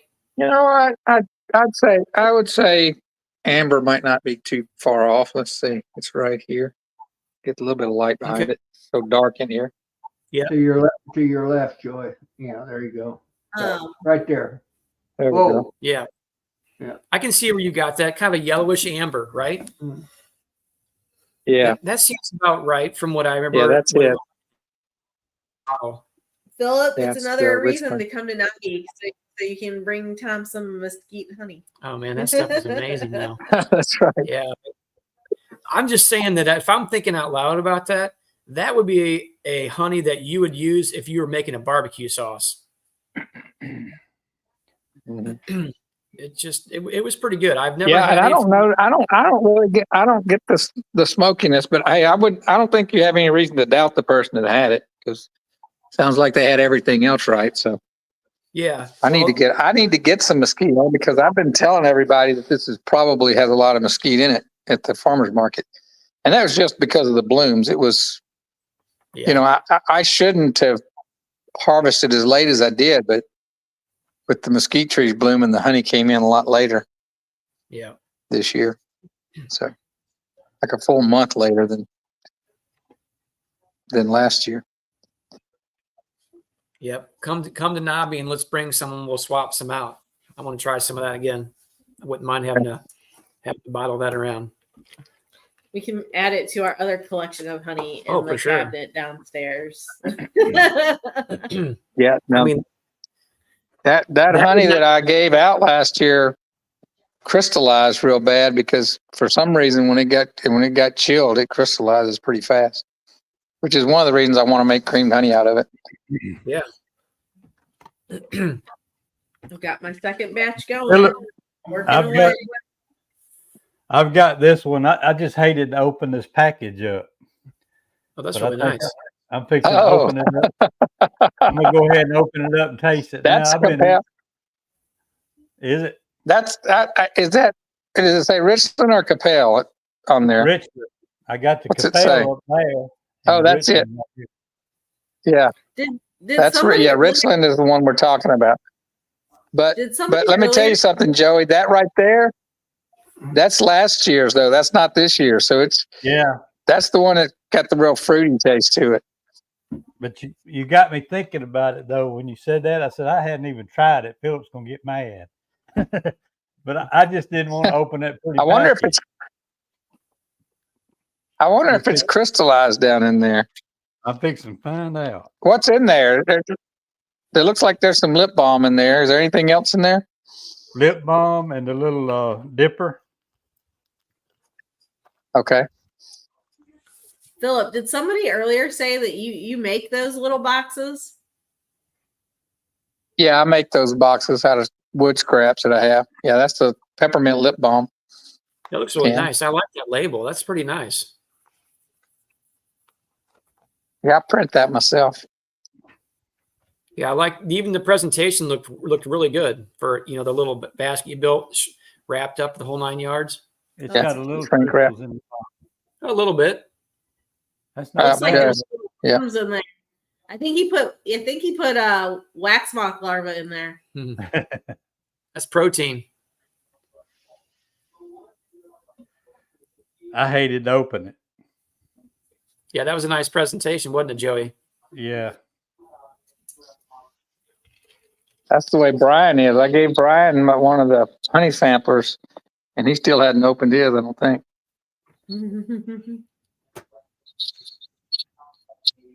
Roy, that's exactly what I was thinking. Yeah, they broke the Now, package now the open. value's decreased. Broke the seal. Philip, do you think you got some mesquite last year as well, or you thinking that's more just this year? It probably had a little bit in there, but that's All right, that's Joey. even a lighter color than this year. Joey, taste that, and I want to know what you think as far as what you taste in it. If you have an opinion about that, I'm just curious.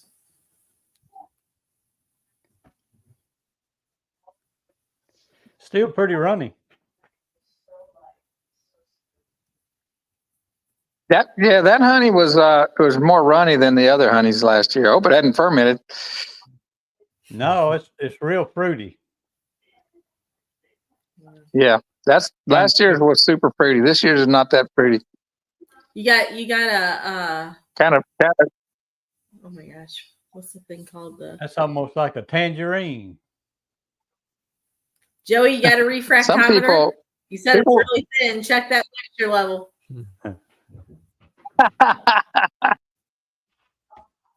Don't be don't be calling me out on the live, Joey. So That's good. some people would say peaches and other people say apricot. All those things Huh. pretty descriptive. So, I think- what's your think- thoughts on what it I'm might not- be? Sure, but I had some wild plums that they might have got into. Mm. Okay. Go ahead, Tom.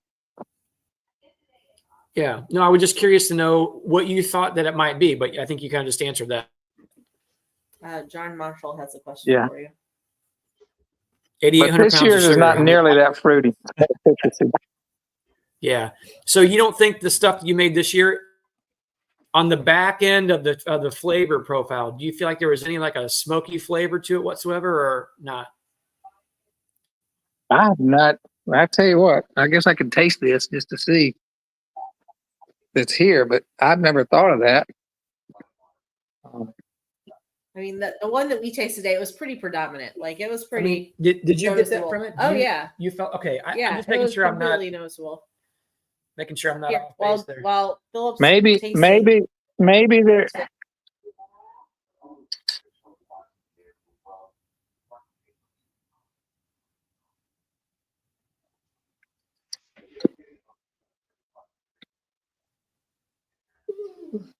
I don't know. I don't get smoky, but No. We'll have to contact her.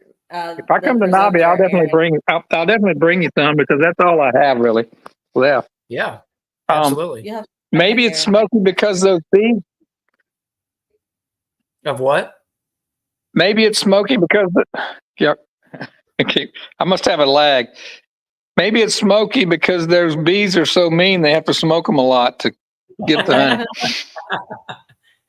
You know, I've heard somebody say before that if people have smoked their honey before, that there has been some of that flavor present. So you Yeah. may not be wrong, Philip. You know, we Somebody do mentioned that earlier in the chat, and I believe that. If you over smoke while you're with pulling your supers, you can get some smoke. there is a lady in our club that does Well- sell sweet honey. She'll put it like in their smoker, Yeah. and to get impregnate that flavor. I Really? guess. mm-hmm.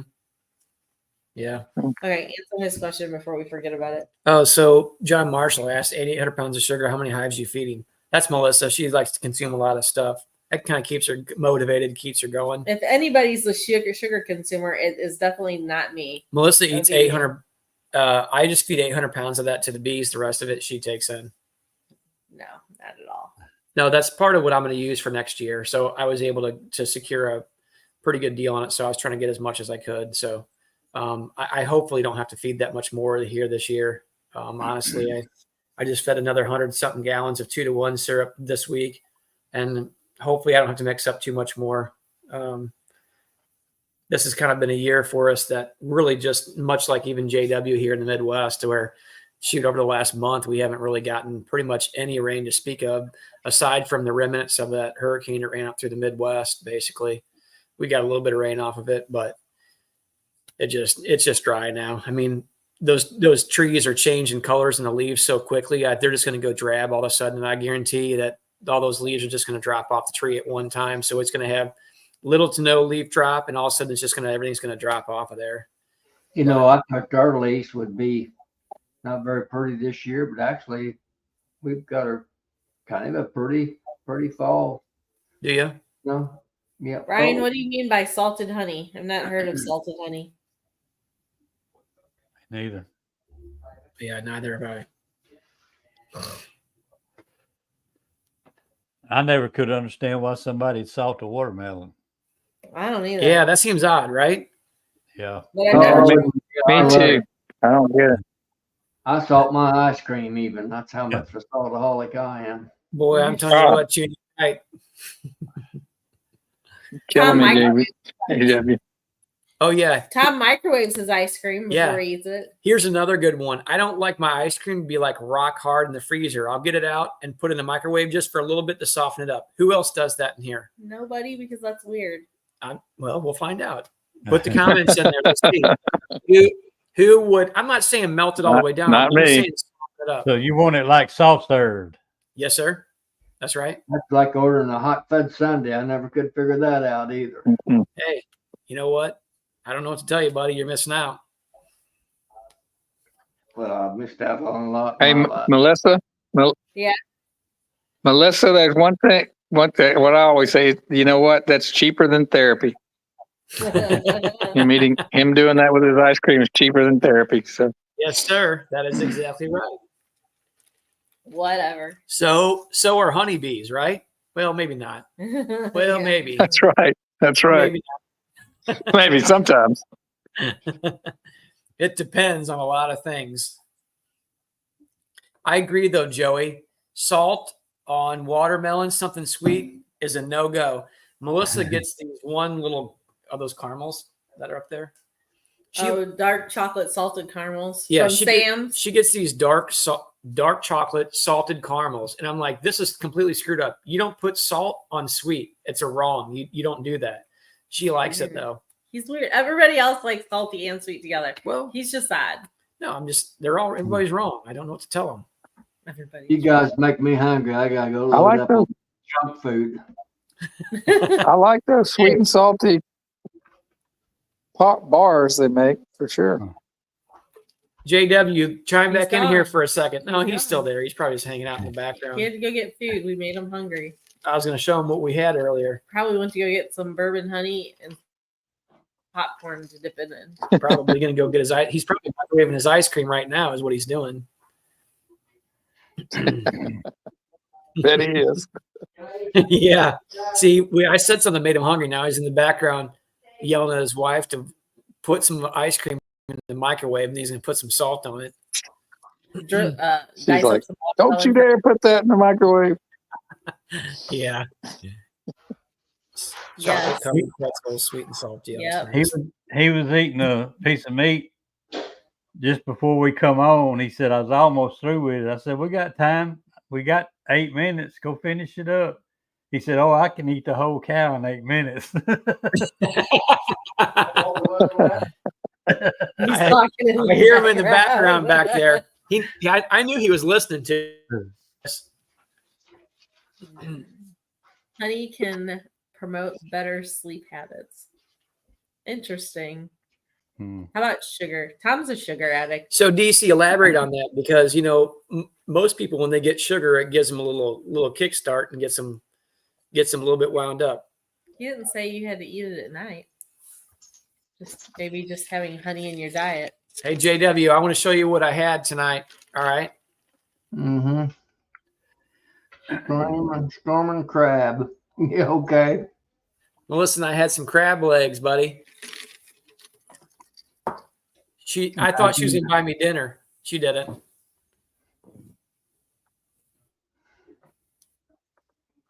It all comes out of the same pot anyway. Yep, I know. They probably served us some junk stuff and told us it was good stuff, I right? think he's talking about the money, whether you buy or I buy. Oh, I got you. He's not that sharp, guys. Yeah.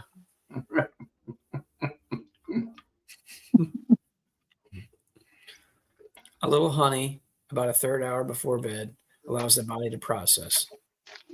That's what I went to get. It was trick or treat night here, and the kids. Ooh. I'm eating what the kids didn't take. Oh, you were afraid they were going to get it all. You had to go and get Right. some. My wife wouldn't let me in their private stock. So Hey, what candy bars did you have? Put those up there again. I want to see them. See if that's the ones I like. Mounds and Yep. Like Yeah. that one. crunchy something. Oh, Crunch Bar. I don't care for Crunch Bars. Crunch bars, yeah. Yeah. I don't like those. Hey, JW, you play golf? I do it all. You know. I figured He you got does it all. well, you got that golf hat on. That or tennis. You What playing kind of one of golf the- hat? Let me show what that says. Okay. It's gone. Can't see it. Post. Oh, back it up a little bit. Wait a minute. I had it from there. You got to put it in front of you. You got to put That's it a in neat front of you. There you go. Okay. Hold still for crying out loud. Port St. Oh, Port Joe. St. Joe. Yeah. Marina. That's your fishing hat.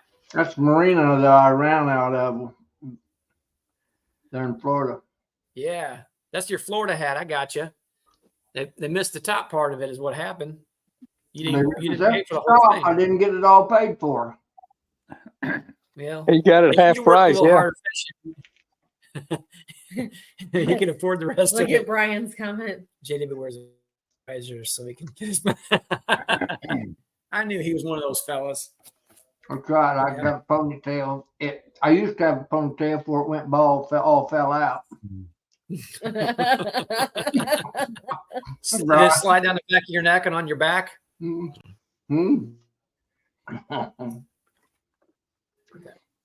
That's what I was thinking when you talked about that smoky flavor of honey.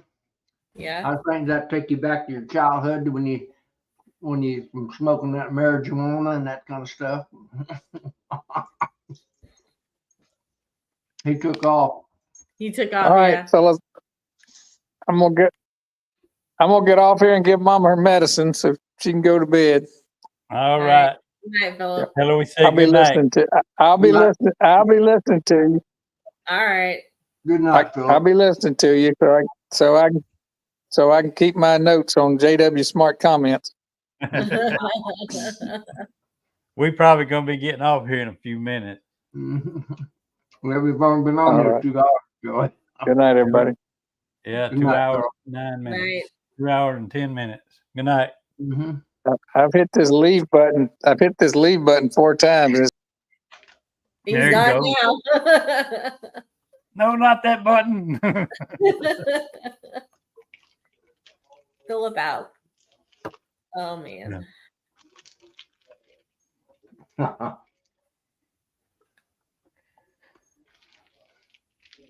So what do you guys do this weekend with your bees? Anything or I worked Jane, with you bees guys out all 24 day today, Melissa.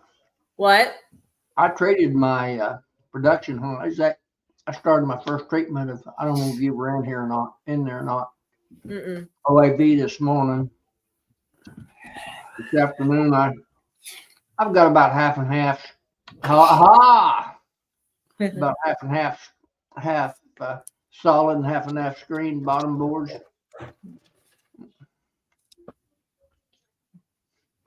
That's how you're supposed to wear it. Catches the rain. That ain't all it'll catch. That's not how you're supposed to wear it. Oh, You're supposed to wear it like that. I don't think so. Actually, I wear a lot of visors. I mean, I've got several visors. I wear them instead of caps. Do you? I haven't worn this one in a My while. brain gets so hot from all the intelligent things that come out of my mouth. Yeah, that makes sense. That makes sense. I have to give it a little air, and Yeah. I'll leave the top of my cap. My brain I gets so figured. hot. I figured that's what it was. That's what I kind of figured. Yeah, this was one that I got down in St. Louis Cardinal spring training. That's down in Jupiter, Florida, at the Roger Dean Stadium. I don't know. I've had this for a while now, Yeah, we've had that a minute. probably a long time. DC's asked about the Abbott tablets. We haven't I used got them. I got my first bunch of them 3 days ago, so I couldn't give you any information on their consumption. We're probably going to did you put them up in? at Navi. Did you put them in, Jacob? No, No. I'm going to do my OAB treatments, and then when I stick my, we talked about my candy boards, how I make them and stuff. When I stick them on, I may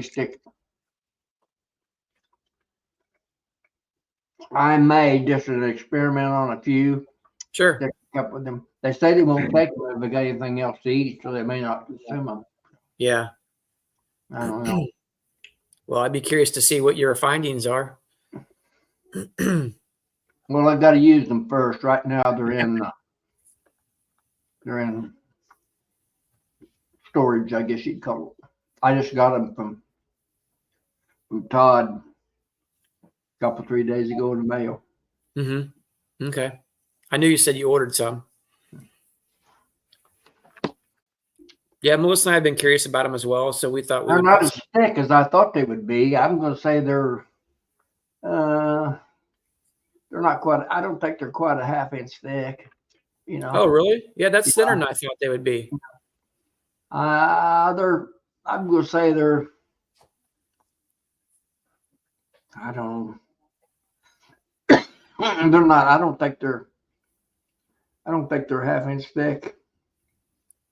They're thinner than I thought they would be. The way people were talking about not having room for them. But I use a lot of spacers anyway.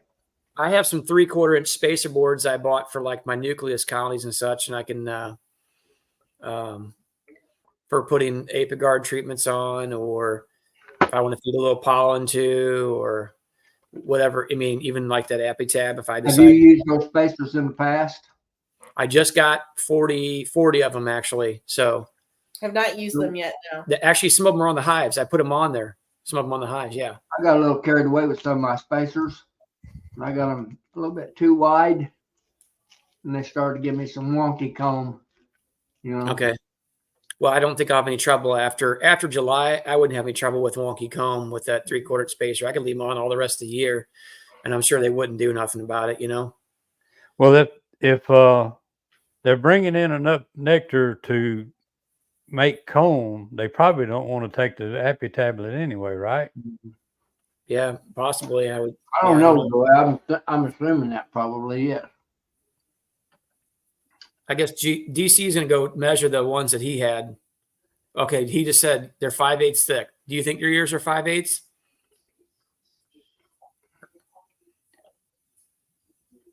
I don't know. I would hope that they're somewhat consistent. You know. Let's hear from They are. Oh, okay. The only problem I had with them, they got a. I was going to talk to Todd about it, and I'm not saying that there was nothing wrong with him, except that they've got a kind of a sticky cover. They're in a tray, like a plastic tray, and Yep. and the individual tablets are. The trays are actually molded where each tablet sits in its individual little slot in that Yep. tray. Gotcha. Then he had I don't know what you call them, a vacuum seal over the top of them. I'm sure it was from rough handling in the post office. All my Yeah. vacuum seals, none of my tablets were busted, but my vacuum seals were all loose on the top. One of them had come completely off. And Yeah. I'm sure that they probably get thrown around pretty good with the postal service. Oh, DC just said Todd said the manufacturer has fixed that sticky cover on the Yeah. newer ones, so that's good.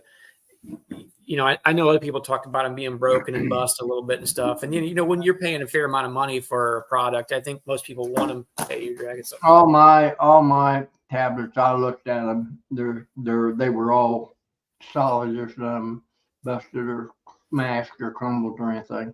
That's good. Yeah, unfortunately, the shipping departments is in a lot of places are not exactly easy with packages. They just throw them around which I get it. It is what it is. So DC, do you store your extras in the freezer, and would that help to retain some of its I don't know if the efficacy or potency? I don't know if that's the right term I'm looking for, but is that the idea behind that? All it says on mine from the manufacturer or whatever, whoever makes them, on it says keep in a cool, dry place. That's all it says for storage. Oh, okay. On a I cool, got you. dry place.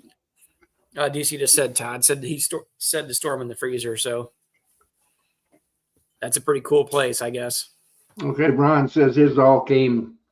They were open, not broken through, just a bad settling. Yeah, that's the way mine were, Brian.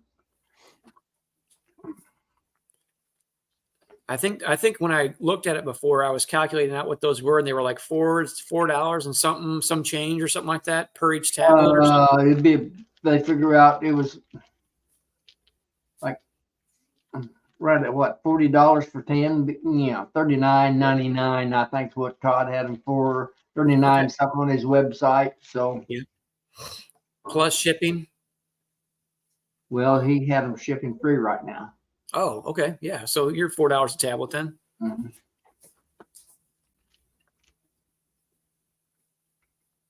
But Brian said his tops was loose on his too, but like I said, none of mine were busted or anything. They were just them tops had come loose on them. It's kind of a sticky top, like DC was talking about. Yeah. Folks, you have to excuse me for talking with my mouth full, but I'm kind of a hick anyway. So Oh, there ain't no doubt about that. We know. don't profess to be otherwise. So Brian, you said Randy Oliver's been doing some work on the slow release thymol. I wonder if he has any experience with the Matrix Appy tablets use. You should ask him some of those questions about it, and I'm just curious to know what his thoughts are. That's all.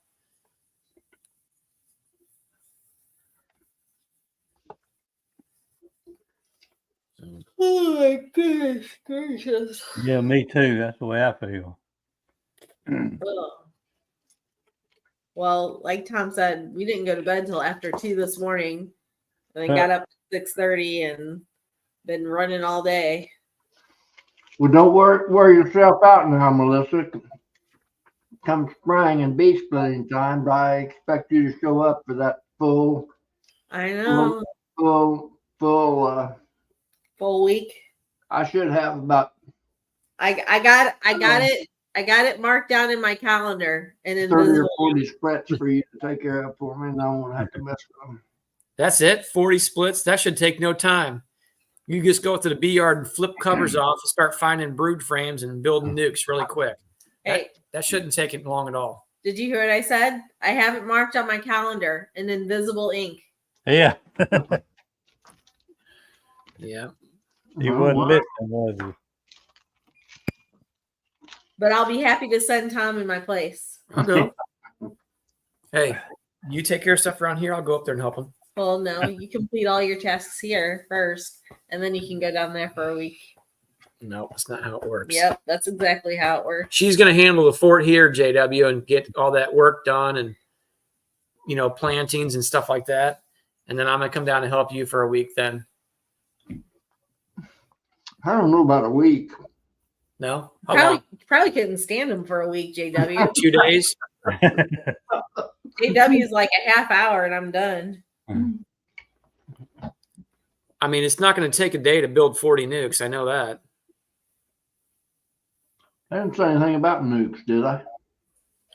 Splits. So, I mean, you're going to build a full-size split?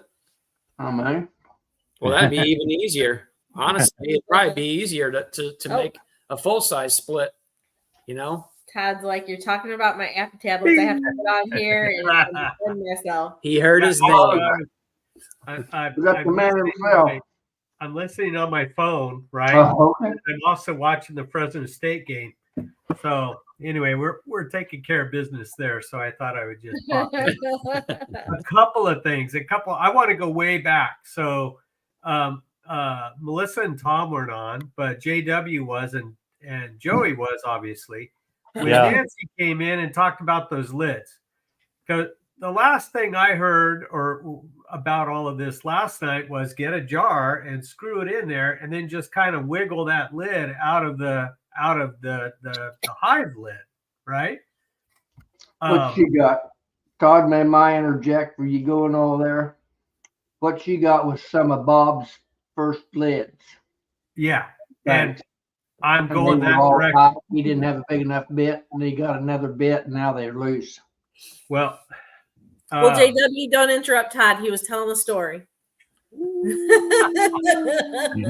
boy. I thought that's where he was going. I'm sorry. I apologize. Maybe I should check out of here. I don't know. But No, you're in now. I seem to remember, and I'm not 100% positive, but I think Bob uses a different jar. He uses a half-gallon feeding jar that fits a certain lid. And so I think originally he made that size of that hole, but they modified it, I guess, with that bit that he had. But I still think if you get a jar, because from what I'm understanding, her problem is she wants the lids out, but she doesn't want to bang them up and crease them and stuff. Well, if you can find one of those special jars, you put it in there and, pop it out of there. But anyway, so just a few minutes ago, you're talking about the tablets and Randy Oliver. Now, I have it under pretty good word that Randy has some of these and he's dabbling with them. I don't know what he's doing with them, but I'm sure he's trying them out because it has thymol in it. Yeah. That's all I know about that. So that's mainly why I came on, just to say, yeah, he has them. So Okay. If you listen, I wasn't griping now. What's that? I said if you were listening, I wasn't griping. Now all mine came in good shape, but that sticky top was just, I was off of one of them, but the other two, they weren't off. The packaging, are you saying? Yeah. Yeah, so that's been changed with the new packaging that he has now. Yeah. I have the old packaging. I try to wrap bubble wrap around that, not to keep it from banging up, but trying to keep it from getting peeled off. How much of that do you have with the old packaging, Todd? I don't have a pallet anymore, but I have probably half a pallet left. I know a great place that you could sell all those. The Where's Eastern that? Missouri Beekeepers Association workshop in February. There you go. Well, I'll tell you what, you have a deal if you could arrange shipping for me to get them over there. Well, I'm sure we can, but I'm sure it's not going to be cheap. I That's know.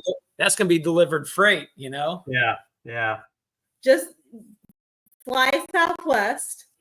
Just put them all in your the checked baggage suitcases. I'll You're have to make a couple of trips. good. But so anyway, that's what I wanted to say. Yeah, I have Do a you have video any- coming out tomorrow. Do you have any of those in your hive currently? Mhm. Yeah. And I'm sure you've probably said before, but if maybe you just humor me and talk about that again and how you typically use them with your methods. You know, is there a certain time of year that you generally only use them, or kind of intermittent? So what I last year and this year, what I've been doing is using them in a dearth, obviously, because you don't want any other sugar source for them to get. Okay. That way, they're that's like their last resort. Yeah. They're constantly trying to find food. So that gives them the best option. It's right there. It's ready, and available for them. So for me, my dearth is depending on the rain that we get. It could be in July at some point, but then in October, it's full on dearth. And what you want about a 3-week period where they don't have any options to get food, to give them a tablet, because you want them to consume that tablet right around within that 3-week period. If they go a little longer than that, that's okay. If they gobble it up in like 2 weeks, it's recommended that you put an additional tablet on. Now, if it's a 5-frame nuke and that's a half a tablet for a 5-frame nuke. If they eat it up in 2 weeks, put the other half on there. Okay. But what you want is about a 3-week period at least. Now, it could be on there for 6 or 7 or 8 weeks. It's 80% sugar. So they're going to eat it. They're going to get to it eventually. Yeah. Last year I had some that were still on the hives going into winter. Coming out of winter, they were gone. So they'll get to them. They'll get to them. Now, I have noticed that if they're really small, even if they have a queen and they're really small, for some reason, they just don't really want to bother with it. I think they want the ultimate natural source of nectar coming in. That's just kind of my thought on it. Okay. But yeah, for some reason, they won't eat it. When they're not that they're weak, that they're just small for some reason, right? Yeah. Next year I am going to probably put them on in the early spring before my oranges start going, and kind of pump them up a little bit. And then I'm going to, I think, and it's just me doing like the citizen science here, I think there needs to be a third dose. I think instead of spring and fall, I'm going to try spring, summer, and fall. Now, where summer falls, I'm not sure yet. I don't know if I'm going to do it in late May. So, I mean, I have gaps that I have to fill with the nectar source that comes in over here. Yeah. So I have chances to do it. I recognize that, some other, people in the Midwest don't have a lot of gaps like that. And they might be able to get away with doing it 2 times a year. Me, no, I don't think so. Okay. But we'll see. Yeah. And that's it. That's really it. The other thing I want to mention though is if you don't use all of them, let's say you open a package and you don't use all of them, put them in a Ziploc baggie. The package will fit diagonally in a 1-gallon Ziploc baggie.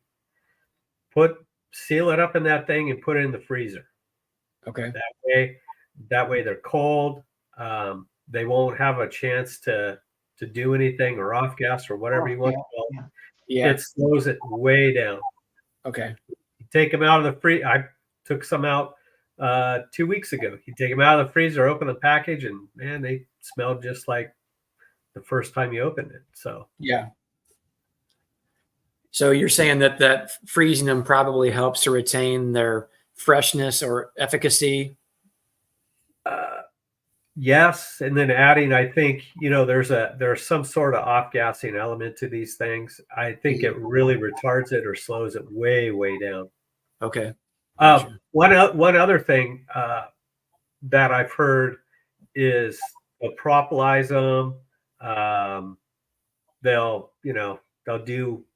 try to cover it up and make it inaccessible for some reason. I guess it's a defense mechanism. Yep. Just take it, scrape it off the top bars, kind of clean it up with your hive tool if you can, scrape off the propolis, and then take your hive tool and score the top, and then crack the tablet in half if you can. That way you have open up more surface area for them to get to, and they'll take it because it's sugar. Yeah. So makes sense. Yeah. I know the bees in my colonies some of them really try to propolize the Apiguard or the thymol based product inside the hives, and some of them will. And I think JW mentioned this before. I've torn some off of the top of these hives, and I'll tell you what, if you didn't have a hive tool to scrape them off there, I mean, it was pretty insane how much propolis they put on there. They clearly do want to exclude that from their living quarters. Yeah. Yeah, instead of taking it out, they want to confine it. Yeah. Yeah, which is the exact same thing they do with those cards. I was actually tearing some cards out of my hives the other day when I was going back through and reducing some boxes off there, and I guess I left some cards on there. I mean, all the treatment was gone. Yeah. But they don't like those cards whatsoever. I'm sure because of the treatment. If you lift them up and look underneath, you see the stripes of propolis on it. It's kind of that's right. Yep, for sure.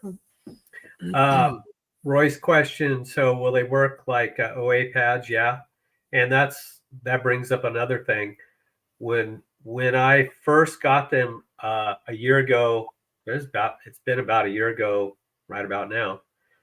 I had OA pads on there, and I had already had roughly 60 days of OA pads, and then I put these tablets on, and my bees came out this spring really, really, really nice, really nice. I think that's why I think part of it is my treatment in the summer of the OA kind of slowed the growth down of the mites, and then the tablet just kind of with all those essential oils, they just kind of it knocked them back. Ian was saying that it doesn't really stop the brood like Apiguard does, so they're still brooding, which is nice to have as well. Sure. Yeah, nice. So Iowa had their conference today? Yeah, remember? Isn't that where Larry Connors spoke yesterday, and then he was at our conference today? Yeah, Larry Connors, I think, was up there yesterday, and then he came to our conference today in St. Louis. So he was there and then here. So he had a nice. Yeah. Huh. But yeah, that's about all I know. And like I said, I have a video coming out. It's not on the tablets. It's on Wax Month. So it'll be an interesting one. Joy, see if that'll pick up. If I can get No. the right place. I don't know. What do you got to do? Stick your hand in front of them things. Didn't work either. Put in or you could turn your background off.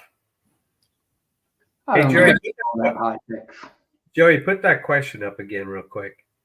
You got them donkeys in the back looking at you. No, I've got you talk about the Apiguard and the propolizing. I've got one card that they propolize. It's got the whole card had, I'm going to say it ain't the eighth of an inch of propolis over the whole thing. And I took a picture of it, but We had one hive do that to us last year. It's like they propolized the whole card, the Apigard and all. yep. Yeah. That's So all- quick. Oh, go ahead. that's all I'm saying. So quick answer to Darren is, yeah, that's the theory behind the tablet. As they eat it, more of it gases off because it's in the inside. I think you're going to have to turn your background off. What do I do? Turn it? And then Oh, you're come back? muted. Oh, you're almost there. Yeah. You got to put it in front of you. In front of me. Oh, Yeah. there you go. Well, Not no. that close. What the heck? All I see is three donkeys staring at each other. I don't know, but anyway, I mean, it just looked like a top of a butterscotch sundae or something at the topping. It even had a little swirl in the middle of the top of it, but I can't get it. This is not going to work. It almost worked. Yes, you know that. It gets better as you get a little farther away from the camera. It kind of Yeah. I Hey. don't think he's- No, Oh, yeah, oh, right. wait, Come here, Don't come here. move. See there? That's it, right there. Can you see it? I see it. Yeah. yeah.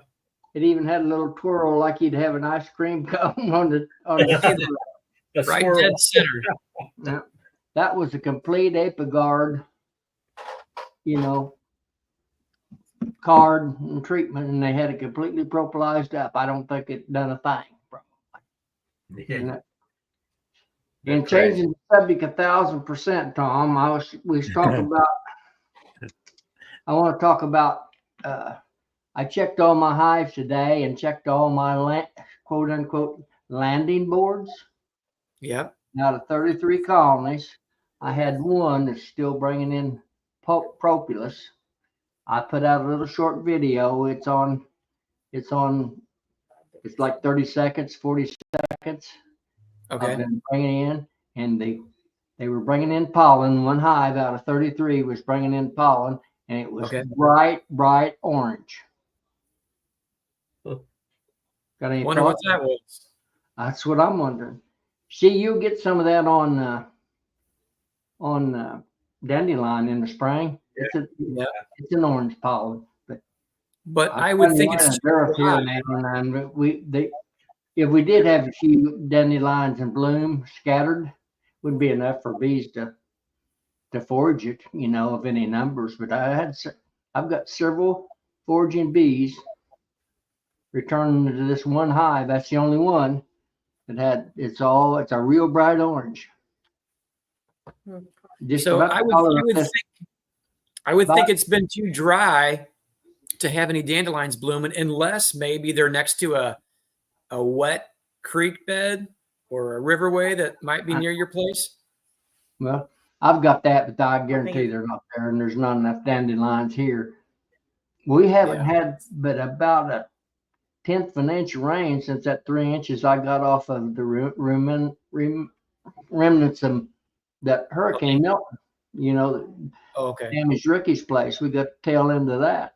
Yeah. That was We Helena. got 3 inches of rain out of it. And that's it. We haven't had a 1/10 of an inch since. Yeah. Kind of same here, I'm pretty sure. I just wonder if you guys have noticed any of it or no, but you don't have landing boards, see, so you wouldn't know about stuff like that. So Nah, We do have landing we boards. do have landing boards. I've always just posed the question of what is the purpose? That was my question. I wasn't saying yes or no. I just said, what's the purpose? Because bees don't technically need a landing board. and those old angled ones, like the old style, like I don't know, you had some video or something after you were showing your hives, The slanted front had ones. the slanted front board. Yeah. Yeah. That goes back to the old timers where everybody just had them on, there's individual hives, they just had them on the ground. So they put those little old slanted landing boards so the bees would come up to the Okay. That's the idea behind the old timers. Actually makes more sense to me if you had these hives in the ground, why you would put a slanted landing board. That makes a little bit more sense to me, but I'm not saying it's wrong. I was posing the question. I just wanted to know what everybody's thoughts were. What's the purpose of it? I didn't mean it in that manner where it was right or wrong. I noticed that's the reason. That's the old time beekeepers had individual hives that were just sitting on the ground, 90% of them. Sometimes we do things because that's the way other people did it, but we never know the reason. That's right. That's a good answer. So, Yep. No. Yep. but when my I'll give dad you- had these, I'll he give had- you a good example. It's the fourth one. You know, I worked at a prison, and for years they would have visiting on the weekends, but they would skip a 5th weekend in the month. No visiting. And people would ask why they didn't do it. They said, well, we've just been doing that for years. Finally, an old inmate came along and somebody asked that question. He said, I'll tell you why. He said, back in the day when we had segregation, the whites would visit the first weekend, the blacks would visit the second weekend, whites third, blacks fourth. And if we had a 5th weekend, we'd skip it just to be fair. Oh, okay. Only one inmate in the whole prison and nobody in administration knew the real answer. But Sounds he like did. that gentleman been there for a long time. Yep. They usually write the policies. All right, back to beekeeping. That's interesting, though. That is very interesting. Huh. Hey, Todd, I've always wondered, Joy, you talk about working in the prison. What was that movie? Where them guys, oh God, senior moment coming up. Shawshank Redemption? Well, no.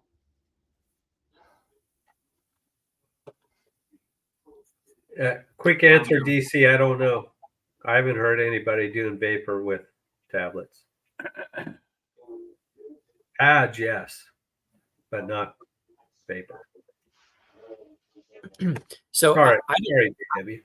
So I want to comment to this. I don't know the answer to this, but what I will comment toward is Bob Benny has a presentation, or in one of his presentations, a video that he gives that I remember specifically when he talks about most organics do not persist in the comb.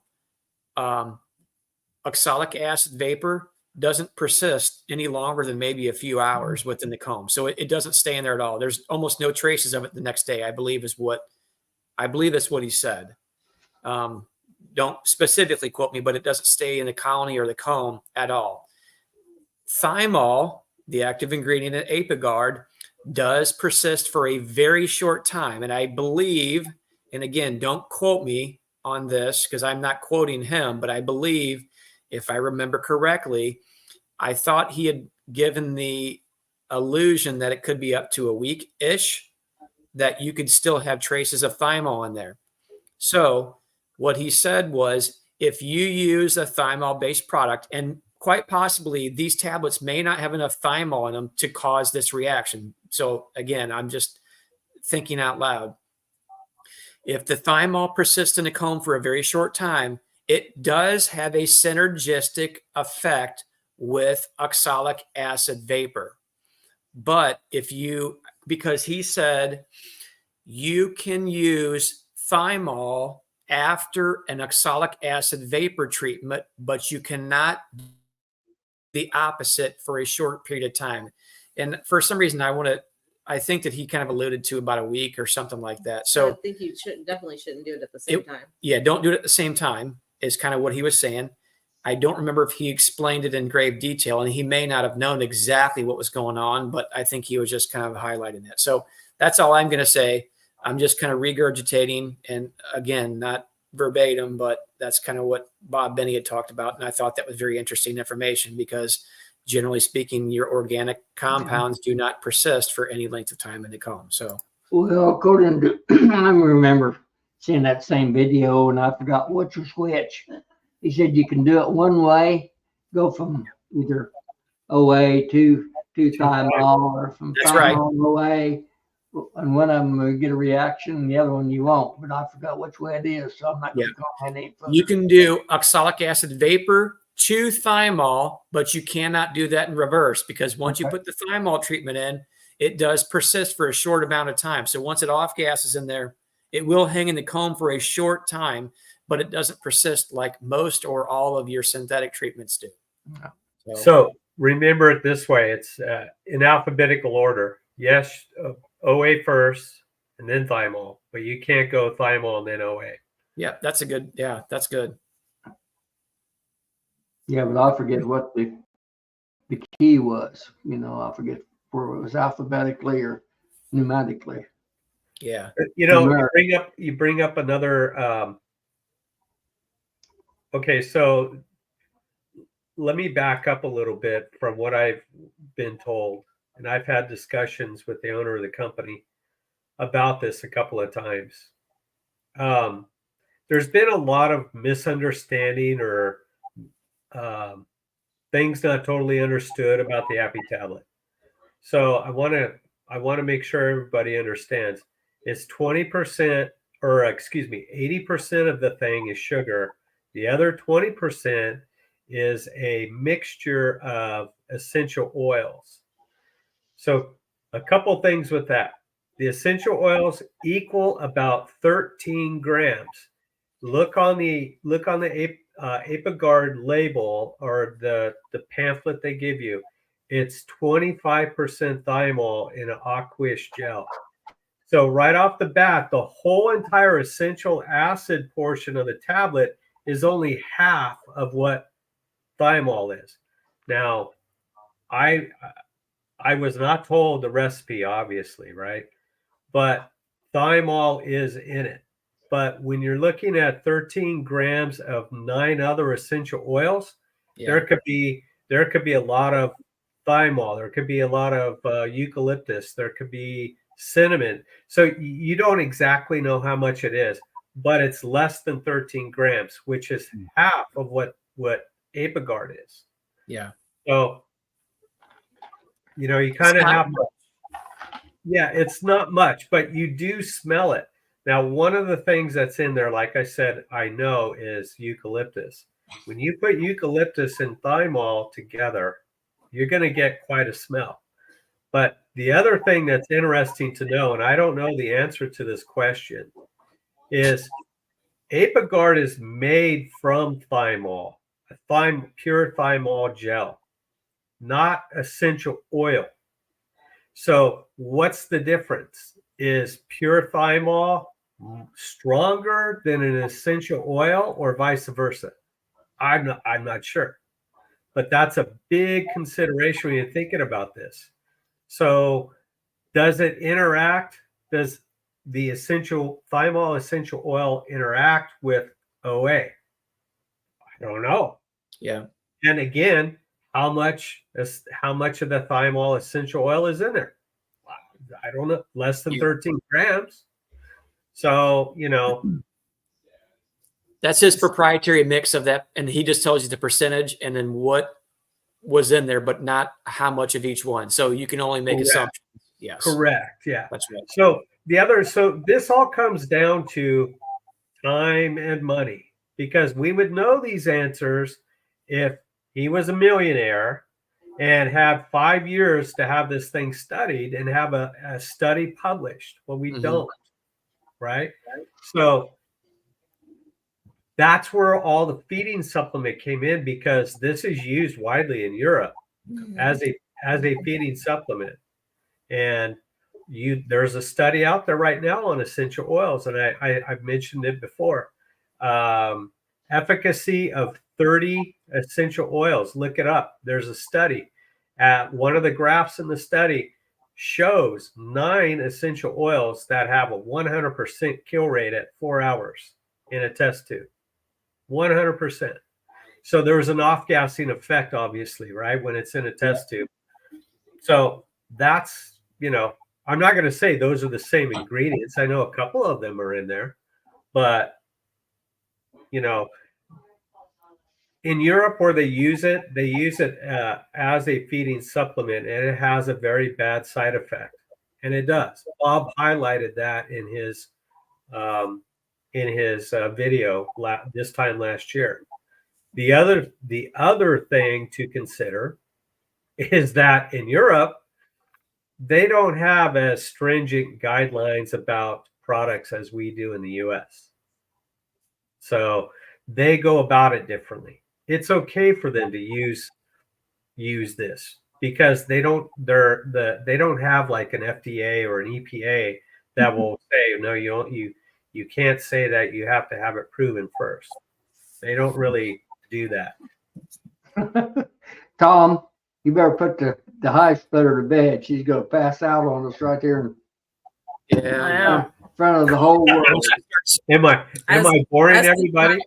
No, she's I'm tired. I'm super tired.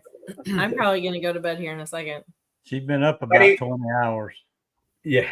But anyway, I'll just say that there's a lot of stuff that was kind of there was a lot of information not really conveyed correctly in the beginning of this.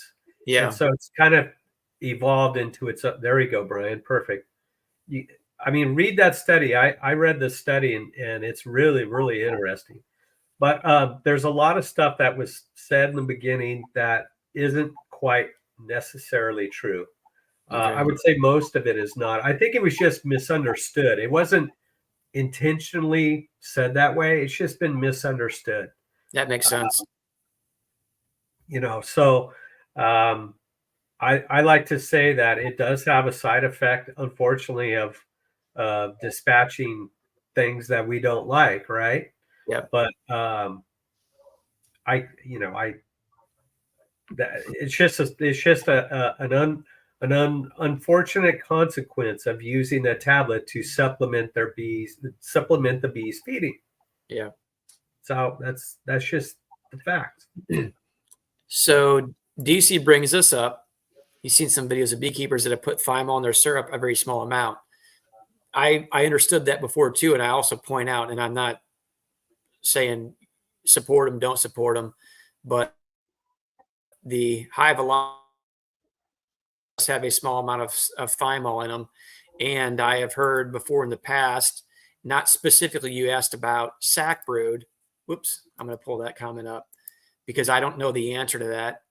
But I will say that I have heard before from reputable people that thymol can purge some viruses from a colony as well as treat for varroa. I have never heard anybody specifically say those viruses, so I don't know that.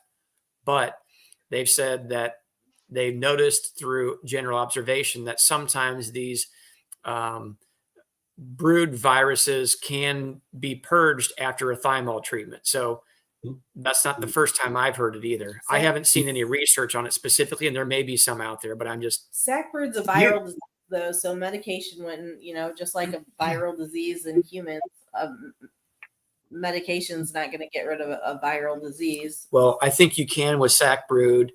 It can be purged through good nutrition and feeding and with necessary requeening. So yeah. Now, Tom and Melissa, you guys use Apiguard. I know JW does. Joey, you don't use anything, huh? No, you just let them be. Okay, so Melissa and Tom and JW, I've noticed this when I've used Apiguard in the past, and I love using Apiguard. I've just been switching things around here.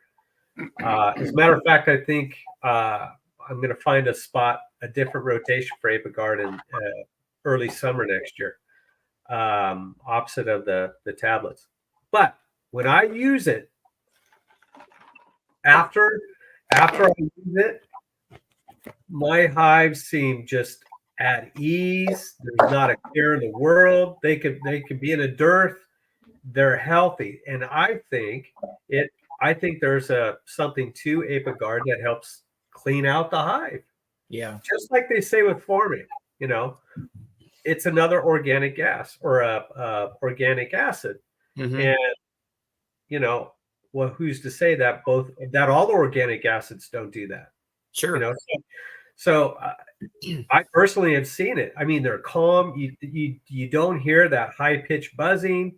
They're just they're calm on the combs. They don't say a lot. Oh, look who's awake. But anyway, Yeah. you know, that's That's interesting that you say that, because I've heard a lot of the same information said before. And if you think about it, much like the AppyTab is a supplement, but it does have a reaction that happens to be in our favor, right? That that just general observation from you guys stating this. Have you noticed? Much like this thymol treatment is actually marketed for treating this Varroa destructor, but now ironically, it happens to have a good side effect that it purges some viruses from the system. So it's kind of a win-win. I mean, all these have trade-offs, right? Everything we do inside of a colony, anything we do, there's always a trade-off. Maybe it's not as severe as other times, but in this instance, maybe the purging of the viruses or somehow completely cleaning the bee system out, allowing for good nutrition to come back in. Maybe there's something to that. Well, you said that it seems to make everything calm, kind of chill, right? Yeah. So it kind of like makes me think of our daughter, Vanessa. When she was little, she had horrible eczema, right? Scratching, just really irritated with her skin. Yeah. Put her steroid creams on her and her ointments on her, and then she's calm. She's chill, you know? It's kind of like the same thing. These bees are irritated, maybe because of Varroa. They've got these mites on them, biting them. They're not feeling good. You put this treatment on them, it kind of soothes them, you know, it calms them down, it kills these mites. So like, we can breathe again, we can function again. Mm-hmm. And you know, I bet you anything the makers already know this, but guess what? They didn't want to spend millions of dollars and 5 years to have all of this researched just to change a paragraph or add a paragraph on their label. That's sad, isn't it? It stinks that we're that thick-headed about things that we can't just admit at a simple observation and saying, "Hey, look, we're noticing that when this happens, 90-something% of the time, this is the reaction. This is a good thing." But now again, you know, the way our system works, you got to go spend all kinds of money to make one little thing get pushed through, and you know, it's and you know what? In Europe, I bet you they wouldn't have to do that. Now, I know if they made it in Europe, if they made that label change in Europe, hey Bob, if they made that label change in Europe, it would filter over here, and they don't want to do that. So they just leave it alone. It's a non-issue now, you know. For them. Well, it's funny. You said something that when I was in Manitoba, I had discussions with some doctors that were giving presentations there, and they were saying that thymol, even though it's an essential oil, because, well, their thought was, oh, you have to get that approved. And I said, you only have to get it approved because the people doing the research that are marketing the product as a mite treatment instead of an essential oil, right? That's why they have to get it marketed. People have been using essential oils for years in products, and there was never an issue. But when they specifically said, oh, this oil kills mites, now we have to get it approved. You know, but people have already been doing it. I mean, you can look at everything that's on a treatment and everything from OA on up that people don't use it by the label at all. Right? I mean, what's the accepted use now? Is it 1 or 2 grams? Does anybody know officially if it's been changed to 2 grams? I thought it was 2, but I was corrected the other day that it's 1. So 1 is the legal. But everybody, including Cayman Reynolds, says that they use 4 per box. Yeah. Right. So everybody's using off use. And that's always been my contention, is that you can't really pick and choose what is legal and what's not legal. You can't I can't say, Todd, you're doing that. That's illegal. You can't do that. But I'm going to do something with a different product that's the same illegal process, right? Yeah. So Yeah. that's always just been my contention. You're absolutely not wrong, Bob, but we do it every day. And I'll tell you what, I'll be the first to admit I have been guilty of it myself, and I guarantee everybody on this chat has been too. At some point, we're all hypocritical, aren't we? Yeah. Nobody Well- in here is without sin. Quit casting the stones, right? Right. Well, I mean, it's just I'm gonna go listen to this from a different room in the house. I'll see some what of the I stuff, like especially, and I came in at the end, so I believe you were talking about Appy tablets when I came on, right? We were. And That's right. you know, some people were saying, "Oh, it burns my hands," and it did this. Yeah. It doesn't do any of that. So, It didn't work. But it was in a feeder. You know, it wasn't on the frame like it was directed. So it's one of those things you got to use it by the label. And is that anything 100%? No, but it does help. You know. So this guy sent me a picture last February when he's up in Manitoba. He was let's say this is an Appy tablet. He sent a picture of this. And look, I was in North Carolina right well, after I came. I thought that was Manitoba. Oh, but No, he that still was has North teeth and he still has lips. So, Yep, I didn't die. yeah, Hey, there if was he a had a bit- virus, at that may have been purged from his body. Yeah, Right? I have no more foul brood. Bob, do you have That's fleas? right. You don't have fleas anymore, right? No more fleas. No, everything's cured. You know, there was a guy that made a video. I forgot who it was, but he was poking at that tablet with a stick, and he's like, "Don't touch, don't let your hive tool touch it, and you know, don't put it in the house." And come on, people, don't. I mean, really, don't make this stuff up. Do you think that tablet is going to melt your hive tool? I mean, really? I actually had a box that I had one sitting on outside today, and I was looking at how much feed I had left in the feeders, and it was just covered with yellow jackets. It was just sitting out. The yellow jackets were eating it too, so they definitely like it. So Yeah. well, anything with sugar, right? I mean, Yeah. I've never used Hive Alive fondant. People say it works. I don't use fondant because it tends to melt here. So Yeah, I can But- see that. anything with sugar, they're going to eat it, right? I mean, that's why we put sugar bricks and stuff on in the wintertime is because the bees will eat it. So it's just I can't speak to Hive Alive working or not working because I've never used it. So Mhm. some people say it works and their bees look good, and that's great. If it works for them, use it. That's how I feel about it. Well, This is definitely one of those industries that doesn't produce the amount of money that a lot of other industry does. So it doesn't get the attention that we all here probably think it deserves. But at the end of the day, it doesn't really matter. We can talk about this till we're blue in the face. Everything is money driven. It doesn't matter. It's all money driven. So if it's not something that earns a lot of money and these big wig investors are not going to jump on something that's not going to earn them all kinds. And unfortunately, it just seems like beekeeping is one of those things that just always kind of back burners, even though, honeybees and pollination, all that good stuff are very important to us, obviously. But, again, money driven, right? Yeah. Well, DC said earlier there's what was it? I'm going to scroll back up to it. Mites are money. Yeah, that's right. Yeah, So, that's right.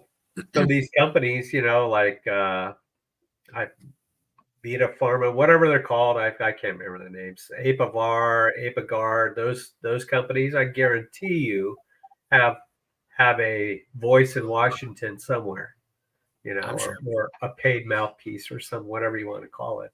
I'm sure. Yeah. What is that? The new product that they have out? Is it not the Viagra? Which one was the spray? the Hygienic C or Hygienic Boost? Hygienic Boost, yeah. That's just like it's for the moth spray, right? Yeah. It's it preserves your comb. Let's put it that way. And it's worked really well. I got a trial as Todd did, and it worked really well. And it's supposed to be pretty cheap. Yeah, I have a video on that coming out tomorrow. Yeah, it's really good stuff. It really is. I actually have I have some boxes in the backyard here, and I was looking at them again this evening, and I had trails of those little critters going through, and you could see the webbing at the bottom of the cells, and it just going around. I had applied that stuff on them. Those trails are still there, but they haven't moved, and nothing inside of that trail is moving. So it works. I'm real happy, because that's one less problem that we would have to face. I don't know exactly what the measurement is, because I got basically an ink pen box, and he said use half in a gallon of water, and I put it in a pump sprayer like Melissa said y'all use. Yeah. And I sprayed the frames, misted it on the frames, and a couple of the boxes I didn't even take the frames out. I misted it on top, flipped it over, misted it in the bottom, and went on to the next one. That's you know what you said missed, but it reminded me of MISSED. I missed a corner of a frame, and I had some trails in there, but it didn't go anywhere. So it's a repellent too, I guess. It's a well, no, I don't want to say anything. Supposedly it's a natural larvicide. Yeah. I don't know what's in it. It does kind of have a Worcestershire sauce smell to it to me. Yeah, it does. Yeah. It looks like brown sugar. Yep. Before you mix it up. But it's good stuff. And I think one bag of it is what you put in the sprayer. 1 gallon. Maybe it's two gallons. I don't know. I haven't seen the packaging yet, but they're ordered, so we'll see what happens. You ordered some? Yeah. He said he was going to drop some off to me on the way back from Florida, but he didn't. No. So. He said he was going to call me on a long drive back from Florida, and I never heard from him. I'm like, well, okay, he's busy, I guess. Well, I mean, that man, he's a workaholic. Oh yeah, because he works most all night with people in Europe, with his company in Europe, and then he wakes up and works his people in the States. Yep. And he was in Turkey. Then he came back home, and at 1 o'clock in the afternoon, he landed and then drove down to Florida from the airport in New Jersey. Drove to Florida for the Florida meeting, went home, and then went to Ohio. So he's a road warrior. He's coming out to the California thing in I think it's middle of November 11th or 12th, I think. It's 3 days. And I was going to go up there, but I can't. Work is we got some things going on that I'm going to have to stick around for. More grant money.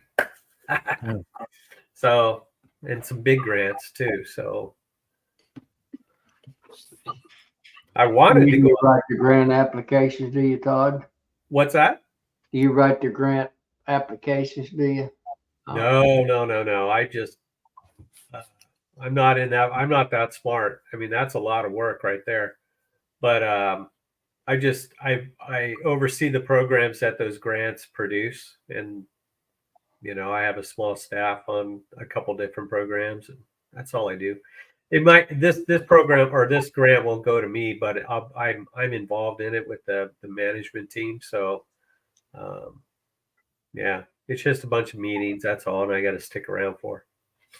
I wanted to tell you two guys, Todd and Bob specifically, since you're the marketeers for the Happy Establish products.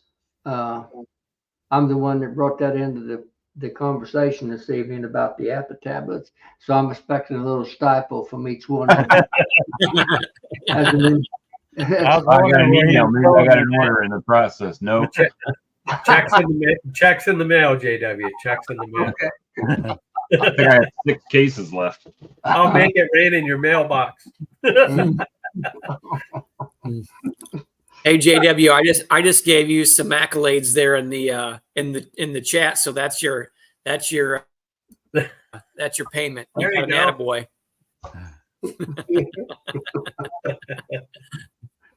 Okay. Well, That's never fine. hurts to try. You don't ask, you can't. You can't expect to. Hey, I know who the horse trader is now. Yeah. Yep.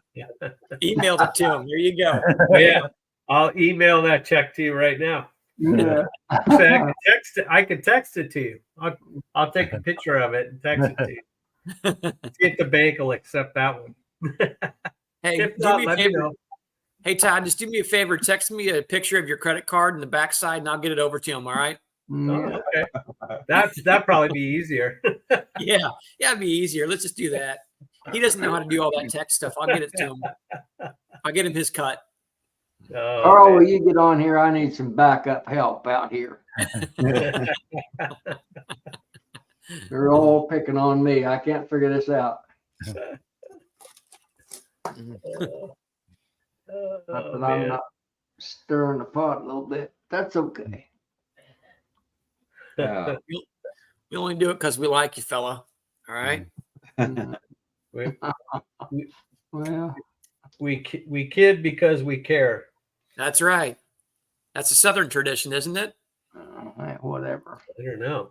Even you Yankees in the Yankee land there. All right. We'll tolerate you a little bit. Oh, he's no chance. He's not coming. He's not going to back me. I'm disappointed there. He doesn't want none of that smoke. That's what it is. Yeah, Carl doesn't want any drama. Uh-huh. Yeah. You guys are all a bunch of pacifists. Well, I won't say that for Walker. I think I know I would consider him to be a pacifist. But I pretty much say how I feel.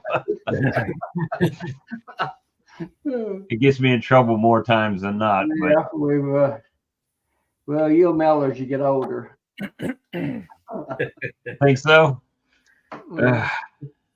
Look what it done for me. Wow, you're up awfully late there, Bob. Don't you have to get up in a couple hours? No, I don't work tomorrow. Oh, Oh, no. he's off. So Me neither. I work today. So I am dragging now. I've been up pretty much since 1 o'clock this morning. Oh, shit. No, I do bread, cakes, Takis chips. So it's I took 14 stacks into Walmart today. That's a lot. How's the toe? $1,000 worth of bread. How's the toe doing? Look at that comment, JW. You see that? I see that. Yeah. I like that guy. I like that guy. Yeah. Boy, everybody's witty tonight, aren't they? He knows how to get rid of me real quick. No, Brian, I don't sell honey on my route because by the time I have a Walmart and a Food Lion grocery store, and I'm at the Food Lion as soon as they open up in the morning, and I'm usually home by about 9 a.m. most days. So this morning, I think we actually stopped and got breakfast, and we're back at 9. And I figured it out. I was done in about from the time I left the house or got to the warehouse. We'll say got to the warehouse till the time I left the store was like 4 hours. So wasn't bad today. Wow. But I did sell some honey today. People coming to get it at the house. Well, that's good. Yeah, we I'm ride out 3 hours and 15 minutes. Shoot. Are you Oh, long-winded guys. are you hinting, Joey? I think I'm gonna go ahead and close the chat down tonight. It's been a good one though. I enjoyed it all. I wish I got on earlier. Yeah, you should have. Where you been? Well, like I said, I was watching Fresno State, so Oh, okay. yeah. We'll say good night to everybody over in the chat. Good night, everybody. See y'all on the Good night. next. Y'all just stand by.